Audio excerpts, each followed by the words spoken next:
morning. Good morning. Morning. Good morning. Good morning, madam. Good morning. Okay, very good morning to all of you. Okay, Google Meet ആവുമ്പോഴേ മൈക്കിങ് on ആയിരുന്നു കഴിഞ്ഞു കഴിഞ്ഞാൽ ഭയങ്കര ഒരു ഡിസ്റ്റർബൻസും echo ആയിരിക്കും. ഒന്ന് മൈക്ക് മ്യൂട്ട് ചെയ്യാമോ? എന്നിട്ട് എന്തെങ്കിലും സംസാരിക്കാനുള്ളപ്പം ഓൺ ആക്കിയിട്ട് സംസാരിക്കും. അപ്പൊ ഞാൻ മ്യൂട്ട് ചെയ്തോളാം. ഓക്കെ, മ്യൂട്ട് ചെയ്യാമോ? വീഡിയോയിലൊക്കെ വരാൻ ഇഷ്ടമുള്ളവർ വീഡിയോ ഓൺ ചെയ്തോളൂ, no problem. Okay, thank you so much. So once again, very good morning to all of you. കുറെ നേരമായി വന്നിട്ട് 10 o'clock അല്ലേ? ഓക്കെ, സോ ഞങ്ങൾ ന്യൂ ബാച്ചാണ്. 22nd 22ാമത്തെ ബാച്ചാണ് എന്ന് പറഞ്ഞാൽ ഫസ്റ്റ് ബാച്ച് ഫെബ്രുവരി 2024 സ്റ്റാർട്ട് ചെയ്തത്. ഇപ്പോ 11 ബാച്ചുകളുടെ കോൺവെക്കേഷൻ കഴിഞ്ഞു, സർട്ടിഫിക്കറ്റ് സെറമണി കഴിഞ്ഞു. നമുക്ക് 1 year ആണ് കോഴ്സിന്റെ ഡ്യൂറേഷൻ എങ്കിലും 10 months കൊണ്ട് നമ്മൾ കോഴ്സ് കംപ്ലീറ്റ് ആക്കി ബാക്കി 2 monthsനുള്ളിൽ എക്സാംസും വൈവയും കണ്ടക്ട് ചെയ്ത് സർട്ടിഫിക്കറ്റ് ഡിസ്ട്രിബ്യൂട്ട് ചെയ്യും. അപ്പൊ ആ ഒരു 1 year നമ്മൾ ഷെഡ്യൂൾ ചെയ്യുന്ന പോലെ ഇരിക്കും. കാരണം വി ഓൾ നോ ദാറ്റ് നമുക്ക് എല്ലാവർക്കും അറിയാം, നമുക്ക് ഒത്തിരി പേഴ്സണൽ കാര്യങ്ങളുണ്ട്. നമ്മൾ ചിലപ്പോൾ പ്രയോറിറ്റൈസ് ചെയ്യുന്നത് ചിലപ്പോൾ നമ്മുടെ ഫാമിലിയുടെ കാര്യങ്ങളൊക്കെ ആയിരിക്കും. അപ്പൊ നമ്മള് ഈ ഒരു കോഴ്സിന് ജോയിൻ ചെയ്യുമ്പോൾ ആദ്യമേ തന്നെ നമുക്ക് ആ ഒരു കോൺഫിഡൻസ് വേണം. ഞാൻ ഈ ഒരു വർഷം എല്ലാ കാര്യങ്ങളും, എന്റെ പേഴ്സണൽ ലൈഫ് ആണെങ്കിലും ശരി, എന്റെ അക്കാദമിക്സ് ആണെങ്കിലും ശരി, ചില ജോലി ചെയ്യുന്നുണ്ടാവും, പ്രൊഫഷണൽ ലൈഫ് ആണെങ്കിലും ബാലൻസ് ചെയ്ത് കൊണ്ടുപോകാനായിട്ട് എനിക്ക് പറ്റും എന്ന് നമ്മൾ ആദ്യം തന്നെ ഒന്ന് ഷെഡ്യൂൾ ചെയ്ത് കഴിഞ്ഞാൽ നമുക്ക് ഏത് കോഴ്സും ഈസി ആയിട്ട് ചെയ്യാനായിട്ട് പറ്റും. അപ്പൊ നിങ്ങളൊരു ടീച്ചർ ആകുക എന്നൊരു ആഗ്രഹത്തോടു കൂടിയും അതുപോലെ തന്നെ ഒരു ലൈവ്ലിഹുഡ്, നമുക്കൊരു ഉപജീവന മാർഗം, നമുക്കൊരു വരുമാനം വേണം, നമ്മുടെ ഫാമിലിയെ സപ്പോർട്ട് ചെയ്യണം അല്ലെ? പിന്നെ കൊച്ചുകുട്ടികളുടെ കൂടെ താല്പര്യമായിരിക്കും, വളരെ ഇഷ്ടമായിരിക്കും കൊച്ചുകുട്ടികളുടെ കാര്യങ്ങളിൽ കൂടുതൽ ഇടപെടാനായിട്ട്. അപ്പൊ അങ്ങനെ പിന്നെ ഇപ്പൊ ചെയ്യുന്ന ജോലി കുറച്ചുകൂടെ നല്ല രീതിയിൽ മുന്നോട്ട് കൊണ്ടുപോകാനായിട്ട് അങ്ങനെയൊക്കെ കുറെ പേര് ജോയിൻ ചെയ്യാറുണ്ട്. ചില പാരന്റ്സ് ജോയിൻ ചെയ്യും മക്കളെ നല്ലതുപോലെ വളർത്താനായിട്ട്. അപ്പൊ തന്നെ മനസ്സിലായല്ലോ വേറെ ഏതൊരു കോഴ്സിനേക്കാളും ഈ ഒരു കോഴ്സിന്റെ ഒരു ഇമ്പോർട്ടൻസ് എന്ന് പറയുന്നത്.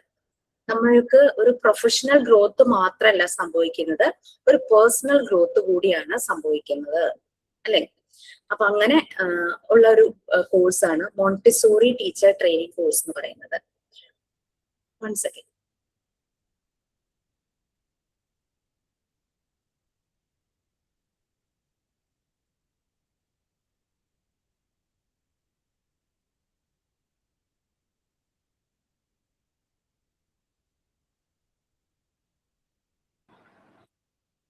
ഓക്കെ, അപ്പൊ അങ്ങനെ ഒരു കോഴ്സാണ് നമ്മൾ ജോയിൻ ചെയ്യുന്നത്. പിന്നെ നമുക്കറിയാം ഏതൊരു കോഴ്സും നമ്മൾ പണ്ട് 10th പഠിച്ച പോലെയല്ല ഇപ്പൊ 10th കണ്ടന്റ്സ്, സിലബസ് അല്ലെ, പഠിപ്പിക്കുന്ന രീതികൾ അല്ലെ, സ്കൂളിലെ പഠന രീതികളൊക്കെ മാറിയിട്ടുണ്ട്. അതുപോലെ തന്നെ ഇവിടെയും പഠന രീതികൾക്ക് മാറ്റമുണ്ട്. പക്ഷെ എന്നിരുന്നാലും ഈ മോണ്ടിസോറി കോഴ്സ് എന്ന് പറയുമ്പോൾ, മോണ്ടിസോറി എന്നുള്ളൊരു വാക്ക് നിങ്ങൾക്ക് ഭയങ്കരമായിട്ട് കണക്ട് ആയിട്ടുണ്ടാവും. എന്താ ഈ മോണ്ടിസോറി എന്ന് പറയുന്നത്? നമ്മുടെ ഈ ഒരു മോണ്ടിസോറി മെത്തേഡിന്റെ ഫൗണ്ടറാണ് ഡോക്ടർ മറിയ മോണ്ടിസോറി. അവര് 19ാം നൂറ്റാണ്ടിൽ ഇറ്റലിയിൽ ജീവിച്ചിരുന്ന ഒരു വ്യക്തിയായിരുന്നു.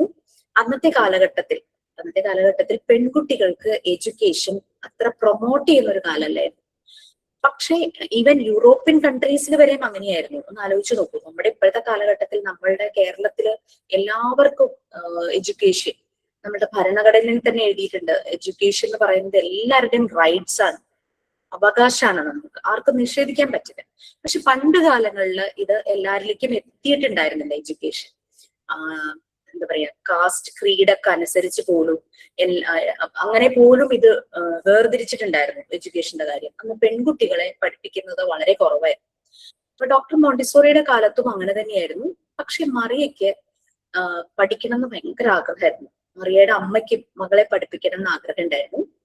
അച്ഛൻ അപ്പൊ അമ്മയുടെ മകളുടെ ആഗ്രഹം മനസ്സിലാക്കിയപ്പോ അച്ഛൻ അതിന് സപ്പോർട്ട് ചെയ്യും.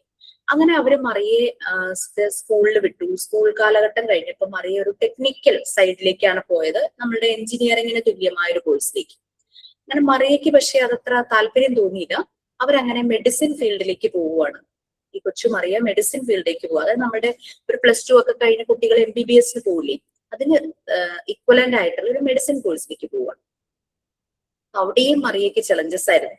കാരണം പെൺകുട്ടികൾ അധികം എഡ്യൂക്കേഷൻ അവരെ പ്രൊമോട്ട് ചെയ്യാത്ത കാലഘട്ടമാണല്ലോ. അപ്പൊ ആ ഒരു സ്വന്തം ക്ലാസ്സിൽ മറിയ ഒരു പെൺകുട്ടി മാത്രമേ ഉണ്ടായിരുന്നുള്ളൂ, ബാക്കിയെല്ലാം ബോയ്സ് ആയിരുന്നു. നമുക്കറിയാം മെഡിസിൻ ഫീൽഡിൽ വർക്ക് ചെയ്യുന്നവരുടെ ഇമ്പോർട്ടന്റ് ആയിട്ടുള്ള ഒരു സബ്ജക്റ്റ് ആണ് അനാട്ടമി. ഹ്യൂമന്റെ ഇന്റേണൽ ഓർഗൻസിനെയും എക്സ്റ്റേണൽ ഓർഗൻസിനെയും, നമ്മുടെ മനുഷ്യന്റെ ശരീരത്തെ കുറിച്ചാണ് അവര് അനാട്ടമിയിൽ പഠിക്കുന്നത്. അപ്പൊ അനാട്ടമി ലാബില് നിറയെ ഡെഡ് ബോഡീസ് ഉണ്ടാവും, കെഡാവർ അല്ലെ, കോപ്സ്, ഡെഡ് ബോഡീസ് ഉണ്ടാവും. കാരണം ഹ്യൂമൻ ബോഡീനെ പഠിക്കണമെങ്കിൽ അവർക്കൊരു ഹ്യൂമൻ ബോഡി വേണമല്ലോ. മിക്കവാറും ഈ ഡെഡ് ബോഡീസ് എല്ലാം നേക്ഡ് ആയിട്ടായിരിക്കും, എന്നാലാണ് ഇവർക്ക് ഓർഗൻസിനെ പറ്റി പഠിക്കാൻ പറ്റുള്ളൂ. അപ്പൊ ആൺകുട്ടികളൊക്കെ ഇങ്ങനെ, മറിയ ഉണ്ടല്ലോ, ആൺകുട്ടികളൊക്കെ ഇങ്ങനെ വാപൊത്തിച്ചിരിക്കും. അപ്പൊ അങ്ങനെ മറിയ അങ്ങനെയുള്ള ചലഞ്ചസ് ആ ഒരു ചെറുപ്രായത്തിൽ ഒത്തിരി ഫേസ് ചെയ്ത് നല്ല മിടുക്കിയായിട്ട് പഠിച്ചു. അങ്ങനെ മെഡിക്കൽ വിദ്യാഭ്യാസം പൂർത്തിയാക്കിയപ്പോൾ മറിയയ്ക്ക് താല്പര്യം കുട്ടികളുടെ ഡെവലപ്മെന്റിലായിരുന്നു, കുട്ടികളുടെ സൈഡിൽ വർക്ക് ചെയ്യാനായിരുന്നു. നമ്മളുടെ ഇപ്പൊ പീഡിയാട്രീഷ്യൻ, ചൈൽഡ് സ്പെഷ്യലിസ്റ്റ്, നിയോനാറ്റോളജിസ്റ്റ് എന്നൊക്കെ പറയുന്ന പോലെ കുട്ടികളുടെ രീതികളിൽ അവരുടെ ഡെവലപ്മെന്റ് അങ്ങനെയുള്ള കാര്യങ്ങൾ പഠിക്കാനായിരുന്നു മറിയയ്ക്ക് താല്പര്യം. നമുക്കറിയാം ഒരു മനുഷ്യൻ എന്ന് പറഞ്ഞു കഴിഞ്ഞാൽ ആ ഒരു മനുഷ്യന് ഗ്രോത്തും ഉണ്ട് ഡെവലപ്മെന്റും ഉണ്ട്. എന്താ വ്യത്യാസം ഗ്രോത്തും ഡെവലപ്മെന്റും?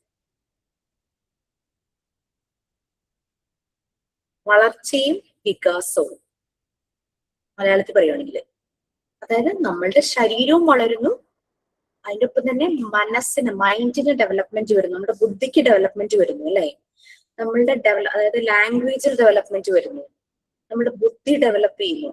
ശരീരം ഒരു മെച്യൂരിറ്റി ആകുമ്പോഴേക്കും ബോഡിയുടെ വളർച്ച അങ്ങ് നിൽക്കും, ഹൈറ്റ് നിൽക്കും അല്ലെ. ഓർഗൻസിന്റെ ഇന്റേണൽ എക്സ്റ്റേണൽ ഓർഗൻ പാർട്സിന്റെ എല്ലാം വളർച്ച നിൽക്കും. ആകെ വണ്ണം വെക്കുക, അത് വളർച്ചയായിട്ട് യാതൊരു ബന്ധമില്ല. അത് നമ്മളുടെ മറ്റ് ഫിസിക്കൽ കണ്ടീഷനും എന്തെങ്കിലുമൊക്കെ അസുഖങ്ങൾ അങ്ങനെ വരുമ്പോഴേക്കാണ് നമ്മുടെ ബോഡിയിൽ വെയിറ്റ് അങ്ങോട്ടും ഇങ്ങോട്ടും മാറുന്നത്. അതല്ലാതെ നമ്മൾ മെച്യൂരിറ്റി എത്തുമ്പോൾ 18 years ഒക്കെ ആകുമ്പോഴേക്കും നമ്മളുടെ ശരീരത്തിന്റെ വളർച്ച, ഇന്റേണൽ ഓർഗൻസിന്റെയും എക്സ്റ്റേണൽ ഓർഗൻസിന്റെയും വളർച്ച ബാക്കി ഇങ്ങനെ ഡെവലപ്പ് ചെയ്തുകൊണ്ടിരിക്കും. അതുകൊണ്ടാണ് എല്ലാവരും പറയുന്നത് മരിക്കുന്നവരെ നമുക്ക് പഠിക്കാം, നമുക്ക് എത്രത്തോളം അറിവ് സമ്പാദിക്കാമോ നമ്മൾക്ക് ചെയ്യാം. അത് മരിക്കുന്നവരെ എന്ന് പറയുമ്പോൾ നമ്മളുടെ ബോധം ഇല്ലാണ്ടാവുമ്പോൾ, അതായത് നമുക്ക് ഓർമ്മക്കുറവൊക്കെ വരുമ്പോഴാണ് നമുക്ക് പിന്നീട് അറിവ് സമ്പാദിക്കാൻ പറ്റാതെ വരുന്നത്. എന്നാലും നമ്മൾക്ക് ബോധമുള്ളിടത്തോളം കാലം നമ്മൾക്ക് പഠിക്കാം, ബെഡിൽ കിടന്നാണെങ്കിലും പഠിക്കാം. ഞാൻ കേട്ടിട്ടുണ്ട് ഈ ലോ കോളേജിലൊക്കെ ഹിയറിങ്ങിന് കേസിനൊക്കെ ആയിട്ട് വക്കീലന്മാര് വീൽ ചെയറിൽ വരുന്നവർ വരെ ഉണ്ടെന്ന്, വടി കുത്തി പിടിച്ച് വരുന്നവരുണ്ട് വീൽ ചെയർ. കാരണം അവരിങ്ങനെ പഠിച്ചുകൊണ്ടിരിക്കുക. ലോ ഒക്കെ പഠിക്കുന്നത് ചിലർ ലാസ്റ്റ് ആയിരിക്കും, പിന്നെ കുറെ വർഷങ്ങൾക്ക് ശേഷമായിരിക്കും. അങ്ങനെയും വരുന്ന ആളുകളുണ്ട്. അപ്പൊ അതാണ് ആ ഒരു സ്പിരിറ്റ്. അപ്പൊ മറിയ ഇങ്ങനെ കുട്ടികളുടെ വളർച്ച അതിനെപ്പറ്റി കൂടുതൽ മനസ്സിലാക്കാനായിട്ട് ശ്രമിച്ചു. ആ മറിയയുടെ കാലഘട്ടത്തിലായിരുന്നു നമ്മളുടെ 2 ലോകമഹായുദ്ധങ്ങൾ. നമുക്ക് പറയാം, കറന്റ്ലി ഇറാനിലൊക്കെ ഉണ്ടാകുന്ന പ്രതിസന്ധികളെ കുറിച്ച് നമുക്കറിയാം. യുദ്ധം എന്ന് പറഞ്ഞാൽ ഒരു നാട്ടിൽ സംഭവിച്ചാൽ അത് ലോകം മുഴുവനും ബാധിക്കും. ഗ്യാസ് കിട്ടാതെ വരിക, അങ്ങനത്തെ പ്രശ്നങ്ങൾ അല്ലെ.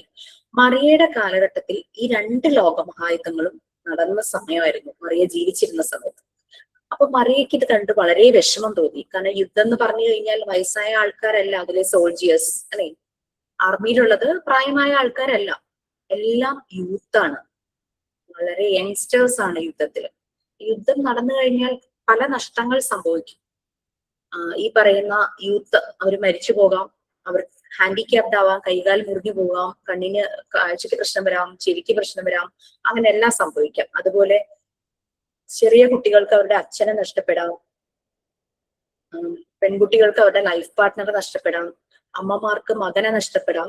അങ്ങനെ ഒരു വീട്ടിലെ നല്ലൊരു റിസോഴ്സ് ആയിട്ടുള്ള ഒരാളാണ് നഷ്ടപ്പെടുന്നത് ഒരു യുദ്ധം വരുമ്പോൾ. അത് മാത്രല്ല, അവിടുത്തെ സമ്പദ് വ്യവസ്ഥ ആകെ മാറും, ദാരിദ്ര്യം വരും, ഒന്നും ഭക്ഷണം പോലും കിട്ടാത്ത അവസ്ഥ വരും, പലർക്കും വീടുകൾ നഷ്ടപ്പെടും. യുദ്ധം നടക്കുമ്പോൾ പലരുടെയും വീടുകൾ നഷ്ടപ്പെടാം, ഈ ബോംബും അതും ഇതൊക്കെ വരുമ്പോഴേക്കും അല്ലെ. അപ്പൊ അങ്ങനെ യുദ്ധം കൊണ്ട് ഇങ്ങനെ നാശം മാത്രമാണ് ലോകത്തിന് ഉണ്ടാവുന്നതെന്ന് മറിയ മനസ്സിലാക്കി. അപ്പൊ മറിയ വിചാരിച്ചു, ലോകം മുഴുവനും സന്തോഷവും സമാധാനവും സ്നേഹവും ഉണ്ടാകണം, സാഹോദര്യം ഉണ്ടാകണം. അതിനെന്ത് ചെയ്യാൻ പറ്റും എന്ന് ആലോചിച്ചു. അത് യുവജനങ്ങളെ പറഞ്ഞ് മനസ്സിലാക്കിക്കുക എന്ന് പറഞ്ഞാൽ ബുദ്ധിമുട്ടാണ്. നമ്മൾ പറയാറില്ലേ, കതിരിന്മേൽ പോയി വളം വെച്ചിട്ട് കാര്യമില്ലാന്ന്. അപ്പോ മനസ്സിൽ സന്തോഷവും സ്നേഹവും മറ്റുള്ളവരോട് സ്നേഹവും എല്ലാം ഉണ്ടാകുന്ന നല്ലൊരു തലമുറയെ ഉണ്ടാക്കിയെടുക്കണം. അത് കൊച്ചു കുട്ടികളിൽ നിന്ന് തുടങ്ങണം. അവരുടെ മനസ്സിൽ അങ്ങനെ സന്തോഷവും സമാധാനവും ഉണ്ടായാൽ അവര് വലുതാവുമ്പോൾ ഒരിക്കലും യുദ്ധത്തെ പ്രൊമോട്ട് ചെയ്യില്ല അല്ലെ. അപ്പൊ അങ്ങനെ അതിനുവേണ്ടി അവരുടെ മനസ്സിൽ അങ്ങനെ ഉണ്ടാകാൻ അവരെ എന്ത് ചെയ്യണം? അവരെ ജീവിക്കുന്ന സാഹചര്യങ്ങൾ മെച്ചപ്പെടുത്തണം അല്ലെ. എന്നാൽ മാത്രമാണ് അവര് പരസ്പരം ആളുകളോട് സ്നേഹത്തോടെയും കരുതലോടുകൂടിയും പെരുമാറുള്ളൂ. അങ്ങനെ മറിയ പല സൈക്കോ അനാലിസ്റ്റുകളുടെ ഒബ്സർവേഷൻസ്, അവര് കുട്ടികളുടെ ഡെവലപ്മെന്റിനെ കുറിച്ച്, കുട്ടികളുടെ വികാസത്തെ കുറിച്ച് അവർ എഴുതി വെച്ച പല കാര്യങ്ങളും നല്ല പോലെ സ്റ്റഡി ചെയ്യാൻ തുടങ്ങി, മനസ്സിലാക്കാനായിട്ട് തുടങ്ങി, റിസർച്ച് ചെയ്തു, പല രീതിയിലുള്ള എക്സ്പെരിമെന്റുകൾ ചെയ്തു. അങ്ങനെ പല രീതിയിൽ മറിയ കാര്യങ്ങൾ മനസ്സിലാക്കി. എന്നിട്ട് കുട്ടികളുടെ ഡെവലപ്മെന്റിന് വേണ്ടിയിട്ട് അവരൊരു എഡ്യൂക്കേഷൻ മെത്തേഡ് ഡിസൈൻ ചെയ്തു. അതാണ് മോണ്ടിസോറി മെത്തേഡ്. മോണ്ടിസോറി മെത്തേഡില് സെൻസോറിയൽ എഡ്യൂക്കേഷൻ എന്നാണ് പറയുന്നത്. നമുക്ക് എത്ര സെൻസസ് ഉണ്ട്? നിങ്ങൾ മൈക്ക് ഓൺ ചെയ്ത് പറഞ്ഞു, നോക്കൂ. എത്ര സെൻസസ് ഉണ്ട്? 5 അല്ലെ. ഏതൊക്കെയാന്ന് ആരെങ്കിലും ഒരാൾ പറയൂ? Eyes, nose, ears, tongue, skin. അതെല്ലാം നമ്മുടെ സെൻസറി ഓർഗൻസ് ആണ് അല്ലെ. അതായത് ഐസ് നമ്മളുടെ വിഷ്വൽ സെൻസ്, ഇയർ നമ്മളുടെ ഓഡിറ്ററി സെൻസ്, നോസ് നമ്മളുടെ ഓൾഫാക്ടറി സെൻസ്, ടങ് നമ്മുടെ ഗസ്റ്റേറ്ററി സെൻസ്, പിന്നെ നമ്മൾ ടച്ച് ചെയ്യുന്നത്, ആ ഫീൽ ചെയ്യുന്നത് നമ്മുടെ കിനസ്തെറ്റിക് സെൻസ്. നമുക്ക് ടച്ച് ചെയ്യുമ്പോൾ ചൂട് മനസ്സിലാകും, തണുപ്പ് മനസ്സിലാകും, റഫ്നെസ് മനസ്സിലാകും, സ്മൂത്ത്നെസ് മനസ്സിലാകും, പിന്നെ അതുപോലെ ഒരു സാധനത്തിന്റെ വെയിറ്റ് മനസ്സിലാകും അല്ലെ. അതൊക്കെ നമുക്ക് ടച്ച് ചെയ്താണ് നമ്മൾ മനസ്സിലാക്കുന്നത്. ചില ആളുകളില്ലേ ടെക്സ്റ്റൈൽ ഷോപ്പിൽ പോയി കഴിഞ്ഞാൽ തുണി ഇങ്ങനെ പിടിച്ചിട്ട് അവർ പറയും ഇത് പ്യുവർ സിൽക്ക് അല്ല. അവർക്ക് മനസ്സിലാവും പെട്ടെന്ന് നല്ല നല്ല പട്ടാണോ അത് മിക്സ് ആണോ എന്നൊക്കെ, നല്ല കോട്ടൺ ആണോ മിക്സ് ആണോ എന്നൊക്കെ ചിലർക്ക് പെട്ടെന്ന് മനസ്സിലാവും. നമ്മൾക്ക് എല്ലാവർക്കും ഈ ഒരു 5 സെൻസസ് ഉണ്ട്. നമ്മൾ പല കാര്യങ്ങളും മനസ്സിലാക്കുന്നത് വീട്ടിൽ ഭക്ഷണം കുക്ക് ചെയ്യുമ്പോൾ ടേസ്റ്റ് ചെയ്ത് നോക്കും, ഉപ്പും പുളിയും എല്ലാം കറക്റ്റ് ആണോ എന്നല്ലേ. അതുപോലെ മണത്ത് നോക്കും. ചിലർക്ക് ടേസ്റ്റ് ചെയ്യണ്ട, സ്മെല്ല് കിട്ടുമ്പോഴേ മനസ്സിലാവും എല്ലാം കറക്റ്റ് ആണ്. ഓരോ മനുഷ്യരുടെയും ഓരോ സെൻസ് ഏറ്റവും ഷാർപ്പായിരിക്കും. ചിലർക്ക് മൂക്ക് ആ ഒരു സ്മെല്ലിന്റെ ആയിരിക്കും നല്ല ഷാർപ്പായിട്ടിരിക്കുന്നത്, ചിലർക്ക് കേൾവി ആയിരിക്കും ഷാർപ്പ്, ചിലർക്ക് കാഴ്ചയായിരിക്കും ഷാർപ്പ്, അങ്ങനെ ചിലർക്ക് ടച്ച് ചെയ്യുന്നതായിരിക്കും ഷാർപ്പ്. അപ്പൊ ഇങ്ങനെ സെൻസസ് യൂസ് ചെയ്തിട്ടുള്ള ഒരു എഡ്യൂക്കേഷൻ, അതാണ് ഡോക്ടർ മോണ്ടിസോറി ഡിസൈൻ ചെയ്ത മോണ്ടിസോറി മെത്തേഡ് എന്ന് പറയുന്നത്. ഓക്കെ, രമ്യ ഒന്ന് മ്യൂട്ട് ചെയ്യാമോ പ്ലീസ്? Thank you. അപ്പൊ അങ്ങനെ ഒരു മെത്തേഡ് ഡിസൈൻ ചെയ്തു. അതിന് സെൻസോറിയൽ എഡ്യൂക്കേഷൻ എന്നാണ് പറയുന്നത്. അതാണ് നമ്മൾ ഇനി പഠിക്കാൻ പോകുന്നത്, നമ്മൾ ഒരുമിച്ച് പഠിക്കാൻ പോകുന്ന ആ ഒരു മെത്തേഡ് മോണ്ടിസോറി മെത്തേഡ്. അപ്പൊ മോണ്ടിസോറി മെത്തേഡ് നമ്മൾ പഠിക്കുമ്പോൾ നമ്മൾ പറഞ്ഞു കുട്ടികളുടെ ഗ്രോത്തും ഡെവലപ്മെന്റും നമ്മൾ നോക്കും. അപ്പൊ ഈ ഗ്രോത്ത്, കുട്ടികൾ നല്ല രീതിയിൽ വളരണമെങ്കിൽ അവർക്ക് ആരോഗ്യം വേണം അല്ലെ. ശരീരത്തിന്റെ ആരോഗ്യത്തിന് നല്ല ന്യൂട്രീഷ്യസ് ആയിട്ടുള്ള ഭക്ഷണം വേണം. മനസ്സിന്റെ ആരോഗ്യവും ഉണ്ട്. മനസ്സിന് നല്ല സന്തോഷവും സമാധാനം കിട്ടുന്ന അന്തരീക്ഷത്തിലായിരിക്കണം കുട്ടികൾ വളരുന്നത്. അച്ഛനും അമ്മയും വഴക്കിടുന്നു, എപ്പോഴും കുട്ടിയുടെ നേരെ ഷൗട്ട് ചെയ്യുന്നു, കുട്ടിയെ ഉപദ്രവിക്കുന്നു, അങ്ങനെയൊക്കെ വരുന്നൊരു അന്തരീക്ഷത്തിൽ ആ കുട്ടിയുടെ വികാസം എല്ലാം മുരടിച്ചു പോകും. നമുക്കറിയാം നല്ല വെള്ളവും വളവും സൂര്യപ്രകാശവും ഉള്ളിടത്താണ് ഒരു ചെടി നന്നായി വളരുള്ളൂ, പൂക്കുകയുള്ളൂ, നല്ല പൂക്കൾ ഉണ്ടാകുള്ളൂ, കായ്ച്ച് നല്ല പഴങ്ങൾ ഉണ്ടാകുള്ളൂ അല്ലെ. അതുപോലെ വേണം ഒരു കുട്ടിയെ നമ്മൾ നോക്കാൻ. അപ്പൊ കുട്ടിയുടെ വളർച്ചയിൽ 2 കാര്യങ്ങൾ ബാധിക്കുന്നുണ്ട്. ഒന്ന് ജനറ്റിക്, ഹെറിഡിറ്ററി, പാരമ്പര്യം എന്ന് പറയും അല്ലെ. അതിൽ നമുക്കൊന്നും ചെയ്യാനായിട്ട് പറ്റില്ല, ഹെറിഡിറ്ററിയിൽ നമുക്കൊന്നും ചെയ്യാനായിട്ട് പറ്റില്ല. പക്ഷെ കുട്ടി വളരുന്ന സാഹചര്യം, എൻവയോൺമെന്റിനെ നമുക്ക് ബെറ്റർ ആക്കാൻ പറ്റും. അപ്പൊ ഹെറിഡിറ്ററിയിൽ എന്തെങ്കിലും കുഴപ്പങ്ങൾ ഉണ്ടെങ്കിൽ അതിന്റെ എഫക്റ്റ് നമ്മൾ ഈ വളർത്തുന്ന സാഹചര്യം നന്നാക്കുവാണെങ്കിൽ നമ്മൾക്കത് കോമ്പൻസേറ്റ് ചെയ്യാൻ പറ്റും, അത് ഒന്ന് കുറയ്ക്കാനായിട്ട് പറ്റും. അപ്പൊ ഈ 2 കാര്യങ്ങളാണ് ഒരു കുട്ടിയുടെ ഗ്രോത്തിനെയും ഡെവലപ്മെന്റിനെയും ബാധിക്കുന്ന മെയിൻ ഫാക്ടേഴ്സ്. അങ്ങനെ ഡോക്ടർ മോണ്ടിസോറി അതിന് വേണ്ടിയിട്ട് നല്ലൊരു എൻവയോൺമെന്റ് ഡിസൈൻ ചെയ്തു കുട്ടികൾക്ക് വേണ്ടിയിട്ട്. അവിടെ നിറയെ മെറ്റീരിയൽസ് അവര് ഡിസൈൻ ചെയ്ത് വെച്ചു, ഇവരുടെ സെൻസസ് യൂസ് ചെയ്ത് ഇവർ പഠിക്കുന്ന രീതിയിൽ. ഡോക്ടർ മോണ്ടിസോറി ആദ്യം ഒരു 60ഓളം കുട്ടികൾ വരുന്ന ഒരു ഗ്രൂപ്പ്, യെസ് പറയാണ്ടോ, ഡോക്ടർ മോണ്ടിസോറി ആദ്യം ഒരു 60ഓളം കുട്ടികൾ വരുന്ന ഒരു ഗ്രൂപ്പിലാണ് ഇന്റർവെൻഷൻ നടത്തിയത്. ആ കുട്ടികൾ എന്ന് പറഞ്ഞു കഴിഞ്ഞാൽ സ്പെഷ്യൽ കുട്ടികളായിരുന്നു. സ്പെഷ്യൽ കുട്ടികൾ എന്ന് പറഞ്ഞു കഴിഞ്ഞാൽ നിങ്ങൾക്ക് അറിയാമോ എന്താന്ന് മനസ്സിലായല്ലോ? അവർ ഡിഫറെന്റ്ലി ഏബിൾഡ് ആയിരുന്നു. അവർക്ക് പല ഡിഫോമിറ്റീസ് ഉണ്ടായിരുന്നു. ചിലർക്ക് സംസാരിക്കാൻ ബുദ്ധിമുട്ട്, ചിലർക്ക് കേൾവിയുടെ പ്രശ്നം, ചിലർക്ക് വിഷന്റെ പ്രശ്നം, ചിലർക്ക് മൂവ്മെന്റിലെ പ്രശ്നം, ചിലപ്പോൾ തളർന്നവരായിരിക്കാം, ചിലർക്ക് ബുദ്ധിയിലെ പ്രശ്നം, ഓട്ടിസ്റ്റിക് ആയിട്ടുള്ള കുട്ടികൾ ഉണ്ടാകാം. അങ്ങനെ 60 കുട്ടികളോളം അടങ്ങുന്ന ഒരു സ്പെഷ്യൽ കുട്ടികളുടെ ഗ്രൂപ്പിനെയായിരുന്നു ഇന്റർവെൻഷൻ നടത്തിയത്. ഡോക്ടർ മോണ്ടിസോറി ഡിസൈൻ ചെയ്ത പല മെറ്റീരിയൽസും കൊണ്ട് ഈ കുട്ടികളെ ആക്ടിവിറ്റീസ് ചെയ്യിപ്പിച്ചപ്പോൾ നല്ല റിസൾട്ട് കണ്ടു. അപ്പൊ മോണ്ടിസോറി വിചാരിച്ചു, അപ്പൊ നോർമൽ കുട്ടികൾക്ക് ഇത് കൊടുത്തു കഴിഞ്ഞാൽ അധികം നല്ല റിസൾട്ട് ആയിരിക്കുമല്ലോ എന്നവരിങ്ങനെ ആലോചിച്ചുകൊണ്ടിരിക്കുന്ന സമയത്താണ് ഇറ്റലിയിലെ ഒരു സ്ലം ഏരിയ എന്ന് പറഞ്ഞാൽ ചേരി പ്രദേശത്തെ ലോക്കൽ അതോറിറ്റീസ് ഡോക്ടർ മോണ്ടിസോറിയെ അപ്രോച്ച് ചെയ്യുന്നത്. അവരിങ്ങനെ കുട്ടികളുടെ ഇടയിൽ ഇന്റർവെൻഷൻ നടത്തുന്നതിന് അവർ അപ്രോച്ച് ചെയ്യുവാണ്. സ്ലം ഏരിയയിലെ കുട്ടികളെ പുനരധിവസിപ്പിക്കാനായിട്ട് ഒരു ടേ കെയർ സ്റ്റാർട്ട് ചെയ്യണം. അത് സ്റ്റാർട്ട് ചെയ്യാനായിട്ട് റിക്വസ്റ്റ് ചെയ്യാൻ വേണ്ടിയിട്ട് അവർ വന്നതാണ്. അപ്പോൾ സ്ലം ഏരിയ എന്ന് പറയുമ്പോൾ ചേരി പ്രദേശമാണ്. അപ്പൊ ചേരി പ്രദേശത്തെ ഒരു ജീവിത സാഹചര്യം നമുക്ക് ഊഹിക്കാം അല്ലെ. അവിടെ വളരെ വൃത്തിഹീനമായ ഒരു സാഹചര്യമായിരിക്കും, അൺഹൈജീനിക് വേ ആയിരിക്കും. പിന്നെ എഡ്യൂക്കേഷൻ വളരെ കുറവായിരിക്കും അവിടെയുള്ള ആൾക്കാർക്ക്. അവർ ജീവിക്കാൻ വേണ്ടിയിട്ട് നേരം വെളുക്കുമ്പോൾ ഈ അച്ഛനും അമ്മയൊക്കെ എന്തെങ്കിലുമൊക്കെ, വീട്ടിലെ മുതിർന്ന ആൾക്കാർ എന്തെങ്കിലുമൊക്കെ ജോലിക്ക് പോകും. ഈ കുട്ടികൾ ഇങ്ങനെ അലഞ്ഞു തിരിഞ്ഞു നടക്കും. അവർ പരസ്പരം തമ്മിത്തല്ലും, വഴക്കുണ്ടാക്കും, ബാഡ് വേർഡ്സ് യൂസ് ചെയ്യും. അങ്ങനെ ഇങ്ങനെയൊക്കെ അച്ഛനും അമ്മയും ലേറ്റ് ആയിട്ട് തിരിച്ചു വരും. ഈ കുട്ടികളെ ശരിയായി നോക്കാൻ ആരുമില്ല, അവർ പഠിക്കാനും പോവില്ല. അങ്ങനെയൊക്കെ കറങ്ങി അലഞ്ഞു നടക്കുമായിരുന്നു. ആ കുട്ടികളെ ഒന്ന് ഹാബിറ്റാറ്റ് ചെയ്യാൻ, പുനരധിവസിപ്പിക്കാനായിട്ടാണ് മറിയം മോണ്ടിസോറിയുടെ അടുത്ത് റിക്വസ്റ്റുമായിട്ട് ചെയ്തത്. അങ്ങനെ മോണ്ടിസോറി സ്റ്റാർട്ട് ചെയ്തതാണ് ആദ്യത്തെ മോണ്ടിസോറി സ്കൂൾ. അവർക്ക് അതിന് സ്കൂൾ എന്ന് പറയാനോ ക്ലാസ് റൂമുകൾ എന്ന് പറയാനോ ഇഷ്ടമുണ്ടായിരുന്നില്ല. സാധാരണ പഠന രീതിയിൽ നിന്നും വ്യത്യാസമായിട്ടാണ് മോണ്ടിസോറി മെത്തേഡ് ഡിസൈൻ ചെയ്തത്.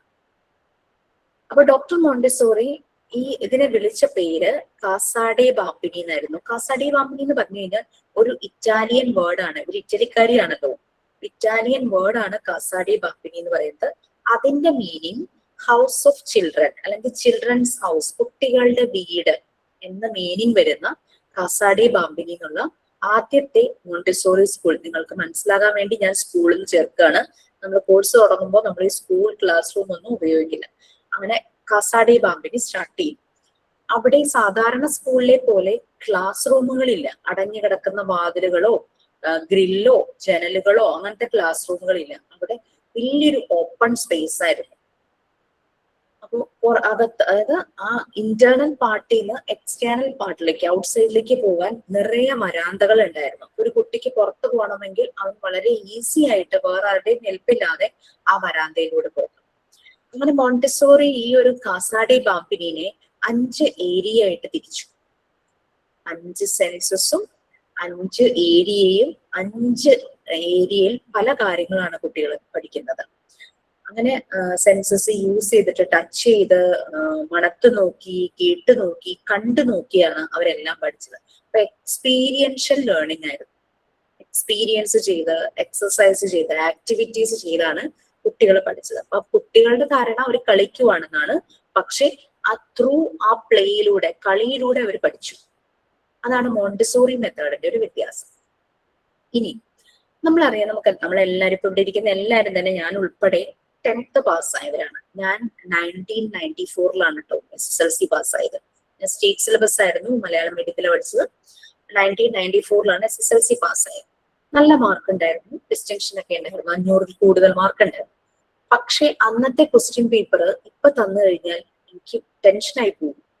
ഞാൻ തോറ്റു. മിക്കവാറും ചിലപ്പോ കഷ്ടിച്ച് ജയിച്ചെങ്കിലായി. മാത്സ് ഒക്കെ പിന്നെയും ചെയ്യാൻ പറ്റുമായിരിക്കും, ബാക്കി ഒരു സബ്ജക്റ്റും എനിക്ക് ചെയ്യാൻ പറ്റില്ല. കാരണം നമ്മൾ അന്ന് സബ്ജക്ട് സ്റ്റഡിങ് ആയിരുന്നു. നിങ്ങൾക്ക് ആർക്കെങ്കിലും പറ്റുമോ? അന്നത്തെ നിങ്ങളുടെ SSLCയുടെ ക്വസ്റ്റ്യൻ പേപ്പർ തന്നിട്ട് ഒന്ന് പരീക്ഷ എഴുതാൻ പറഞ്ഞു കഴിഞ്ഞാൽ ആരൊക്കെ ഹാപ്പി ആയിട്ട് എഴുതും? ഒരിക്കലും പറ്റില്ല. നമ്മൾ അന്ന് സബ്ജക്ട് സ്റ്റഡിങ് ആയിരുന്നു. പരീക്ഷയ്ക്ക് വേണ്ടിയിട്ട് മാർക്ക് കിട്ടാൻ വേണ്ടിയിട്ടുള്ള ഒരു പഠിത്തമായിരുന്നു അല്ലേ. അത് ഇഷ്ടപ്പെട്ട് പഠിക്കുക എന്നുള്ളത് നമുക്കന്ന് പറഞ്ഞു തരാനും ആരുമില്ല. ആ രീതിയിലുള്ള പഠന രീതിയല്ല. പക്ഷെ ഇപ്പൊ പഠന രീതികളൊക്കെ മാറുന്നുണ്ട്. അല്ലെ? ടീച്ചർ എന്തൊക്കെയോ പറയുന്നു, കുറെ നോട്ട്സ് തരുന്നു, കാണാതെ പഠിക്കുന്നു, അതങ്ങനെ പരീക്ഷയ്ക്ക് എഴുതി വയ്ക്കുന്നു. അങ്ങനെ ഓരോ വർഷവും ഇങ്ങനെ മാറിക്കൊണ്ടിരിക്കും. മാം, ഇന്ന് ക്രിയേറ്റീവ് ഉണ്ടെങ്കിൽ തീർച്ചയായിട്ടും പഠനത്തിൽ വികസിക്കാമല്ലേ? അങ്ങനെയായി ക്വസ്റ്റ്യൻ പേപ്പർ. അതെ, ക്രിയേറ്റിവിറ്റി അല്ലെ അതല്ലേ ഉദ്ദേശിച്ചത് ദിവ്യലക്ഷ്മി? എന്തോ? ക്രിയേറ്റിവിറ്റി അതാണ് ഉദ്ദേശിച്ചത്. അതെ അതെ, ഭാവനയിലൂടെയാണല്ലോ എഴുതേണ്ടതെല്ലാം. അതെ, കുട്ടികൾക്ക് ആശയം വ്യക്തമാക്കുക അങ്ങനെയൊക്കെ പറഞ്ഞിട്ടല്ലേ ക്വസ്റ്റ്യൻ വരുന്നേ? ശരി, അങ്ങനെയുള്ള ക്വസ്റ്റ്യൻസ് ഒക്കെ അങ്ങനെ തന്നെ. ഒരു സ്റ്റേറ്റ്മെന്റ് തന്നിട്ട് ആശയം വ്യക്തമാക്കുക. അത് ഇംഗ്ലീഷിലാണെങ്കിലും മലയാളത്തിലാണെങ്കിലും അങ്ങനത്തെ. അപ്പൊ ഇപ്പോഴത്തെ പഠന രീതി, ഇപ്പൊ മോണ്ടിസോറി മെത്തേഡ് എന്ന് പറഞ്ഞു കഴിഞ്ഞാൽ സബ്ജക്ട് സ്റ്റഡിങ് അല്ല, ലേണിംഗ് ആണ്. ഒരു ലേണിംഗ് പ്രോസസ് ആണ്, എക്സ്പീരിയൻഷ്യൽ ലേണിംഗ്. അവിടെ കുട്ടി മാത്രമല്ല പഠിക്കുന്നത് കേട്ടോ, ടീച്ചറും പഠിക്കുവാണ് കുട്ടിയുടെ ഒപ്പം. ടീച്ചർ എന്നല്ല പറയുന്നത്, മോണ്ടിസോറി സ്കൂളില് ഫെസിലിറ്റേറ്റർ എന്നാ പറയുന്നത്. വൺ ഹൂ ഫെസിലിറ്റേറ്റ്, എയ്ഡ് ചെയ്യുന്നു, സപ്പോർട്ട് ചെയ്യുന്നു. ചില മോണ്ടിസോറി സ്കൂളിൽ ചെന്ന് കഴിഞ്ഞാൽ കാണുന്ന കാഴ്ച എന്താണെന്നറിയോ? കുഞ്ഞു ചെപ്പിങ്ങനെ കമഴ്ന്ന് കിടന്ന്, കുട്ടികൾ ഇങ്ങനെ കമഴ്ന്ന് കിടന്ന് ഇരുന്ന് അങ്ങനെ കിടന്ന് എഴുതുവോ വരയ്ക്കുകയൊക്കെ ചെയ്യില്ലേ? അവരിങ്ങനെ ഒരു മാറ്റ് ഉണ്ടാവും, നമ്മുടെ യോഗ മാറ്റിന്റെ ഒക്കെ അത്രയും വലിപ്പം വരുന്ന രീതിയിൽ അവർക്ക് കിടക്കാനും ഇരിക്കാനൊക്കെ പറ്റുന്ന മാറ്റ് ഉണ്ടാവും. മാറ്റിൽ ഇങ്ങനെ കമഴ്ന്ന് കിടക്കും. കുട്ടിയുടെ ഓപ്പോസിറ്റ് ടീച്ചറും അതുപോലെ തന്നെ കമഴ്ന്ന് കിടന്ന് കുട്ടിയെ നിരീക്ഷിക്കുക, ഒബ്സർവേഷൻ. അതാണ് മോണ്ടിസോറി മെത്തേഡിൽ നടക്കുന്നത്. പക്ഷെ ആ ടീച്ചറുടെ കീൻ ആയിട്ടുള്ള ഒബ്സർവേഷൻ കൊണ്ട് തന്നെയാണ് കുട്ടിയുടെ പ്രോഗ്രസ് എങ്ങനെയാന്ന് മനസ്സിലാക്കുന്നത്. മോണ്ടിസോറി മെത്തേഡിൽ ഒബ്സർവേഷൻ ആണ്, അതല്ലാതെ നിർബന്ധിച്ച് കുട്ടിയെ പഠിപ്പിക്കുക, വടിയെടുക്കുക, ഇമ്പോസിഷൻ കൊടുക്കുക, അങ്ങനത്തെ കാര്യങ്ങളൊന്നുമില്ല. കുട്ടികൾ ഇമ്പോസിഷൻ എഴുതുന്നത് നിങ്ങൾ ശ്രദ്ധിച്ചിട്ടുണ്ടോ? കുട്ടികൾ എന്നല്ല, നമ്മളും ചെറുപ്പത്തിൽ എഴുതിയിട്ടുണ്ടെങ്കിൽ അങ്ങനെയായിരിക്കാം അല്ലെ? ബാറ്റ് 20 പ്രാവശ്യം എഴുതാൻ ടീച്ചർ പറയും. ബി ബി ബി ബി എന്നെഴുതും, എ എന്നെഴുതും, ടി ടി ടി എന്നെഴുതും. അങ്ങനെ അവർ പഠിക്കുവോ? അപ്പൊ ക്രിയേറ്റീവ്, ദിവ്യലക്ഷ്മി പറഞ്ഞ പോലെ ക്രിയേറ്റീവ് ആൻഡ് കൺസ്ട്രക്റ്റീവ് ഡിസിപ്ലിൻ രീതികളാണ്, അച്ചടക്ക രീതികളാണ്. ക്രിയാത്മകമായ അച്ചടക്ക രീതികളും കൊണ്ടുവരണം. അതായത് അവരുടെ ഒരു കാര്യം നമുക്ക് പഠിപ്പിക്കണം. അപ്പൊ നമ്മൾ ക്രിയേറ്റീവ് ആയിട്ട് ഒരു ഐഡിയ കൊണ്ടുവന്ന് അതിലൂടെ അവരെ പഠിപ്പിക്കണം. പിള്ളേര് വിചാരിക്കും ഞങ്ങൾ കളിക്കുവാണ് തോന്നുന്നു, പക്ഷേ നമ്മളവിടെ അവരെ പഠിപ്പിക്കുവാണ് ശരിക്കും. അതാണ് മോണ്ടിസോറി മെത്തേഡിൽ വരുന്നത്, ക്രിയേറ്റിവിറ്റി. അതാണ്, അത് ഡിസിപ്ലിനിൽ വരെയും ക്രിയേറ്റിവിറ്റിയാണ്. അവിടെ ഷൗട്ട് ചെയ്യുന്നില്ല, വടിയെടുക്കുന്നില്ല, കുട്ടികൾക്ക് പണിഷ്മെന്റ് കൊടുക്കുന്നില്ല, കുട്ടിയെ പുറത്തിറക്കി നിർത്തുന്നില്ല, കുട്ടിയെ എന്താ പറയുക ഒരു മൂലയെ കൊണ്ടിരുത്തുവോ, അങ്ങനെയൊക്കെ ഏതൊക്കെയോ സ്കൂളിലൊക്കെ കേട്ടിട്ടുണ്ട്. അങ്ങനെയൊക്കെ ചെയ്യിക്കുവോ, അങ്ങനത്തെ പരിപാടികളെ അവിടെ ഇല്ല. അവിടെ കുട്ടിയാണ് ഏറ്റവും priority. Customer is the king എന്ന് പറയുന്ന പോലെ ആ ഒരു സ്കൂൾ എൻവയോൺമെന്റില് കുട്ടിക്കാണ് പ്രയോറിറ്റി. നമ്മൾ വൺസ് ഈ മെത്തേഡ് പഠിച്ചു കഴിയുമ്പോൾ എന്റെ കുട്ടിയെ ഞാൻ ഇതുപോലെ ആയിരുന്നു ചെയ്യേണ്ടിയിരുന്നത് എന്ന് തോന്നും. അപ്പൊ നമ്മളുടെ വീടുകളിൽ മാറ്റം വരിക, നമ്മളുടെ വീട്ടിൽ നമ്മൾ ഇടപെടുന്ന സ്ഥലങ്ങളിലെ ക്ലൈമറ്റുകളൊക്കെ മാറും. എല്ലാരും അതിശയിക്കും, നിങ്ങൾക്ക് എന്ത് പറ്റിയെന്ന് വിചാരിക്കും. കുട്ടി എന്തെങ്കിലും ചെയ്യുമ്പോഴേക്ക് ഷൗട്ട് ചെയ്തിരുന്ന അമ്മയൊന്നും ആയിരിക്കില്ല കുട്ടികൾക്ക്. പക്ഷെ ഇപ്പൊ അമ്മമാരൊക്കെ അറിയാം, അവരൊക്കെ വളരെ സയന്റിഫിക് ആയിട്ടും ആ ഒരു ലേണിംഗ് പ്രോസസ്സിലൂടെ തന്നെയാണ് കുട്ടികളെ കൊണ്ടുപോകുന്നത്. അപ്പൊ നമുക്കിത് നല്ലൊരു ടൂളാണ്, നമ്മളെ ഷേപ്പ് ചെയ്യാനും നമ്മുടെ ഫാമിലിയിൽ മാറ്റങ്ങൾ വരുത്താനും. നമ്മളുടെ വർക്ക് ചെയ്യുന്ന ഇടങ്ങളിൽ പലരും വർക്ക് ചെയ്യുന്നവരുണ്ടാകും, വേറെയും കോഴ്സ് പഠിക്കുന്നതിന്റെ ഒപ്പം തന്നെ ഇത് എടുക്കുന്നവരുണ്ടാകും. അങ്ങനെ പല രീതിയിലും പല ആഗ്രഹങ്ങളോടുകൂടിയായിരിക്കും നിങ്ങൾ ഓരോരുത്തരും വന്ന് ഈ ജോലിയിൽ ജോയിൻ ചെയ്തിരിക്കുക, ഈ കോഴ്സിൽ ജോയിൻ ചെയ്തിരിക്കുന്നത്. അപ്പൊ അങ്ങനെ നമുക്ക് മാറ്റങ്ങൾ വരുത്താനായിട്ട് പറ്റും. ഇതെങ്ങനെയായിരുന്നു മോണ്ടിസോറി മെത്തേഡിന്റെ ഒരു ഒറിജിൻ എന്ന് പറയുന്നത്? എങ്ങനെയാണ് ഈ മോണ്ടിസോറി മെത്തേഡിന്റെ? നമ്മൾക്കറിയാം, എന്തൊരു കാര്യം പുതുതായിട്ട് വന്നു കഴിഞ്ഞാൽ കുറെ കഴിയുമ്പോൾ അങ്ങ് ഔട്ട്ഡേറ്റഡ് ആകും, കാലഹരണപ്പെട്ടു പോകും അല്ലെ?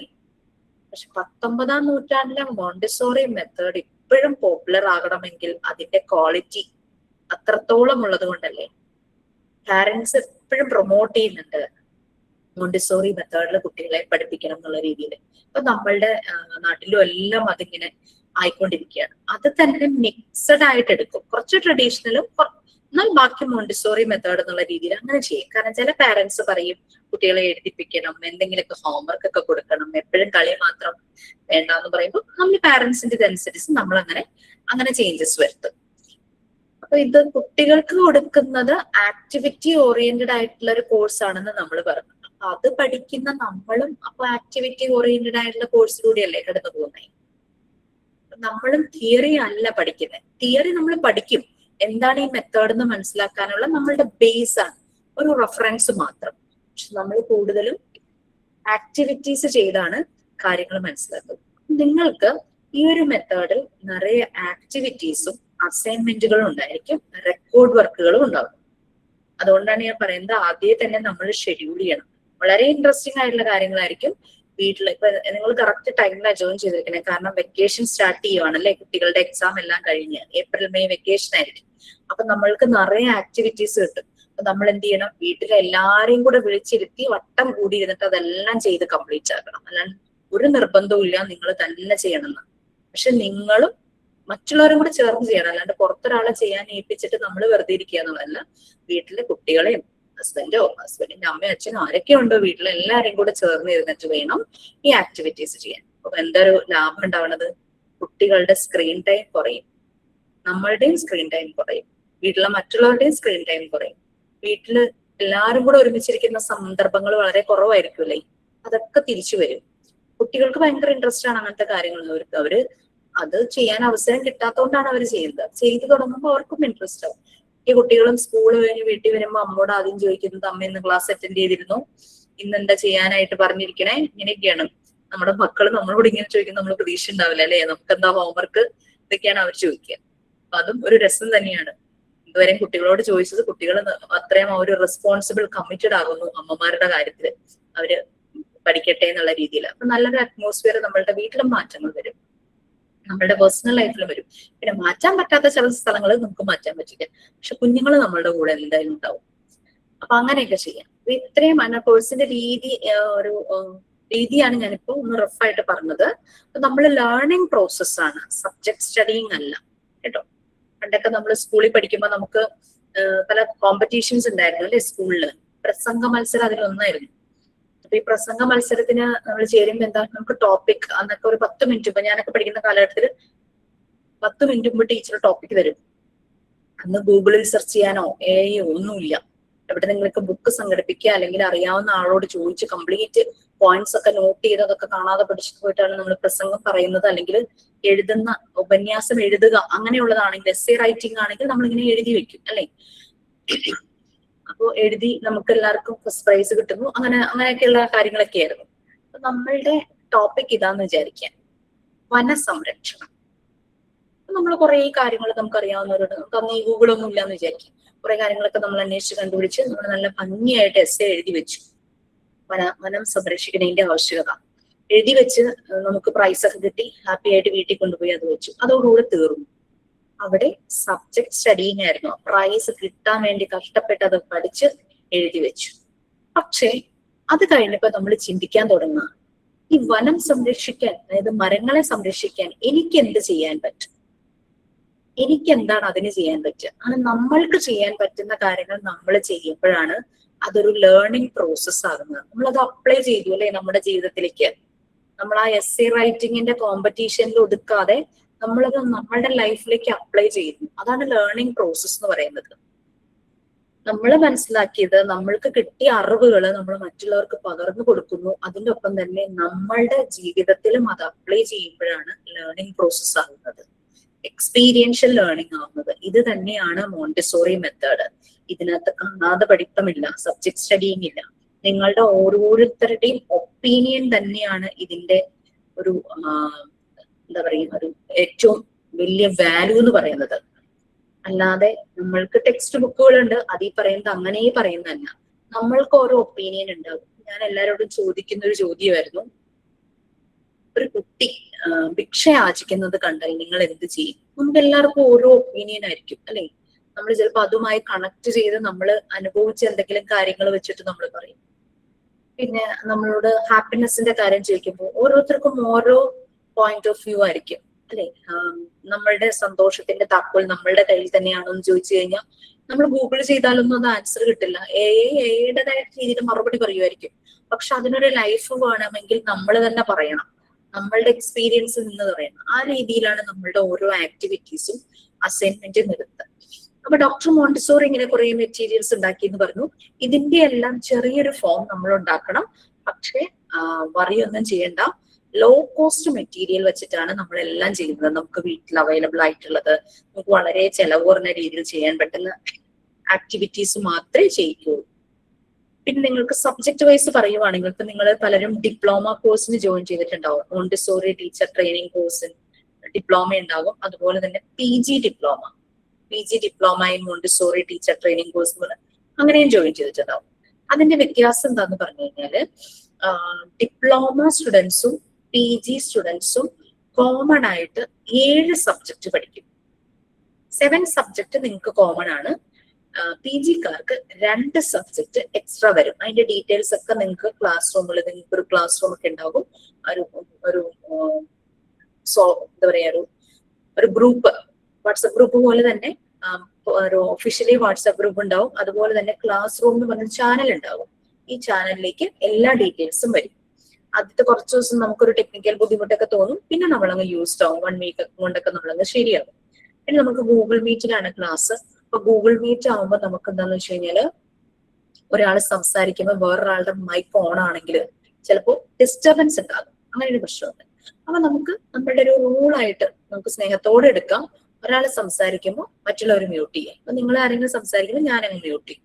അല്ലെങ്കിൽ നമുക്ക് ക്ലാസ് അങ്ങ് ഡിസ്റ്റർബ്ഡ് ആയിട്ട് തോന്നും. നമുക്ക് എല്ലാവർക്കും സംസാരിക്കണം.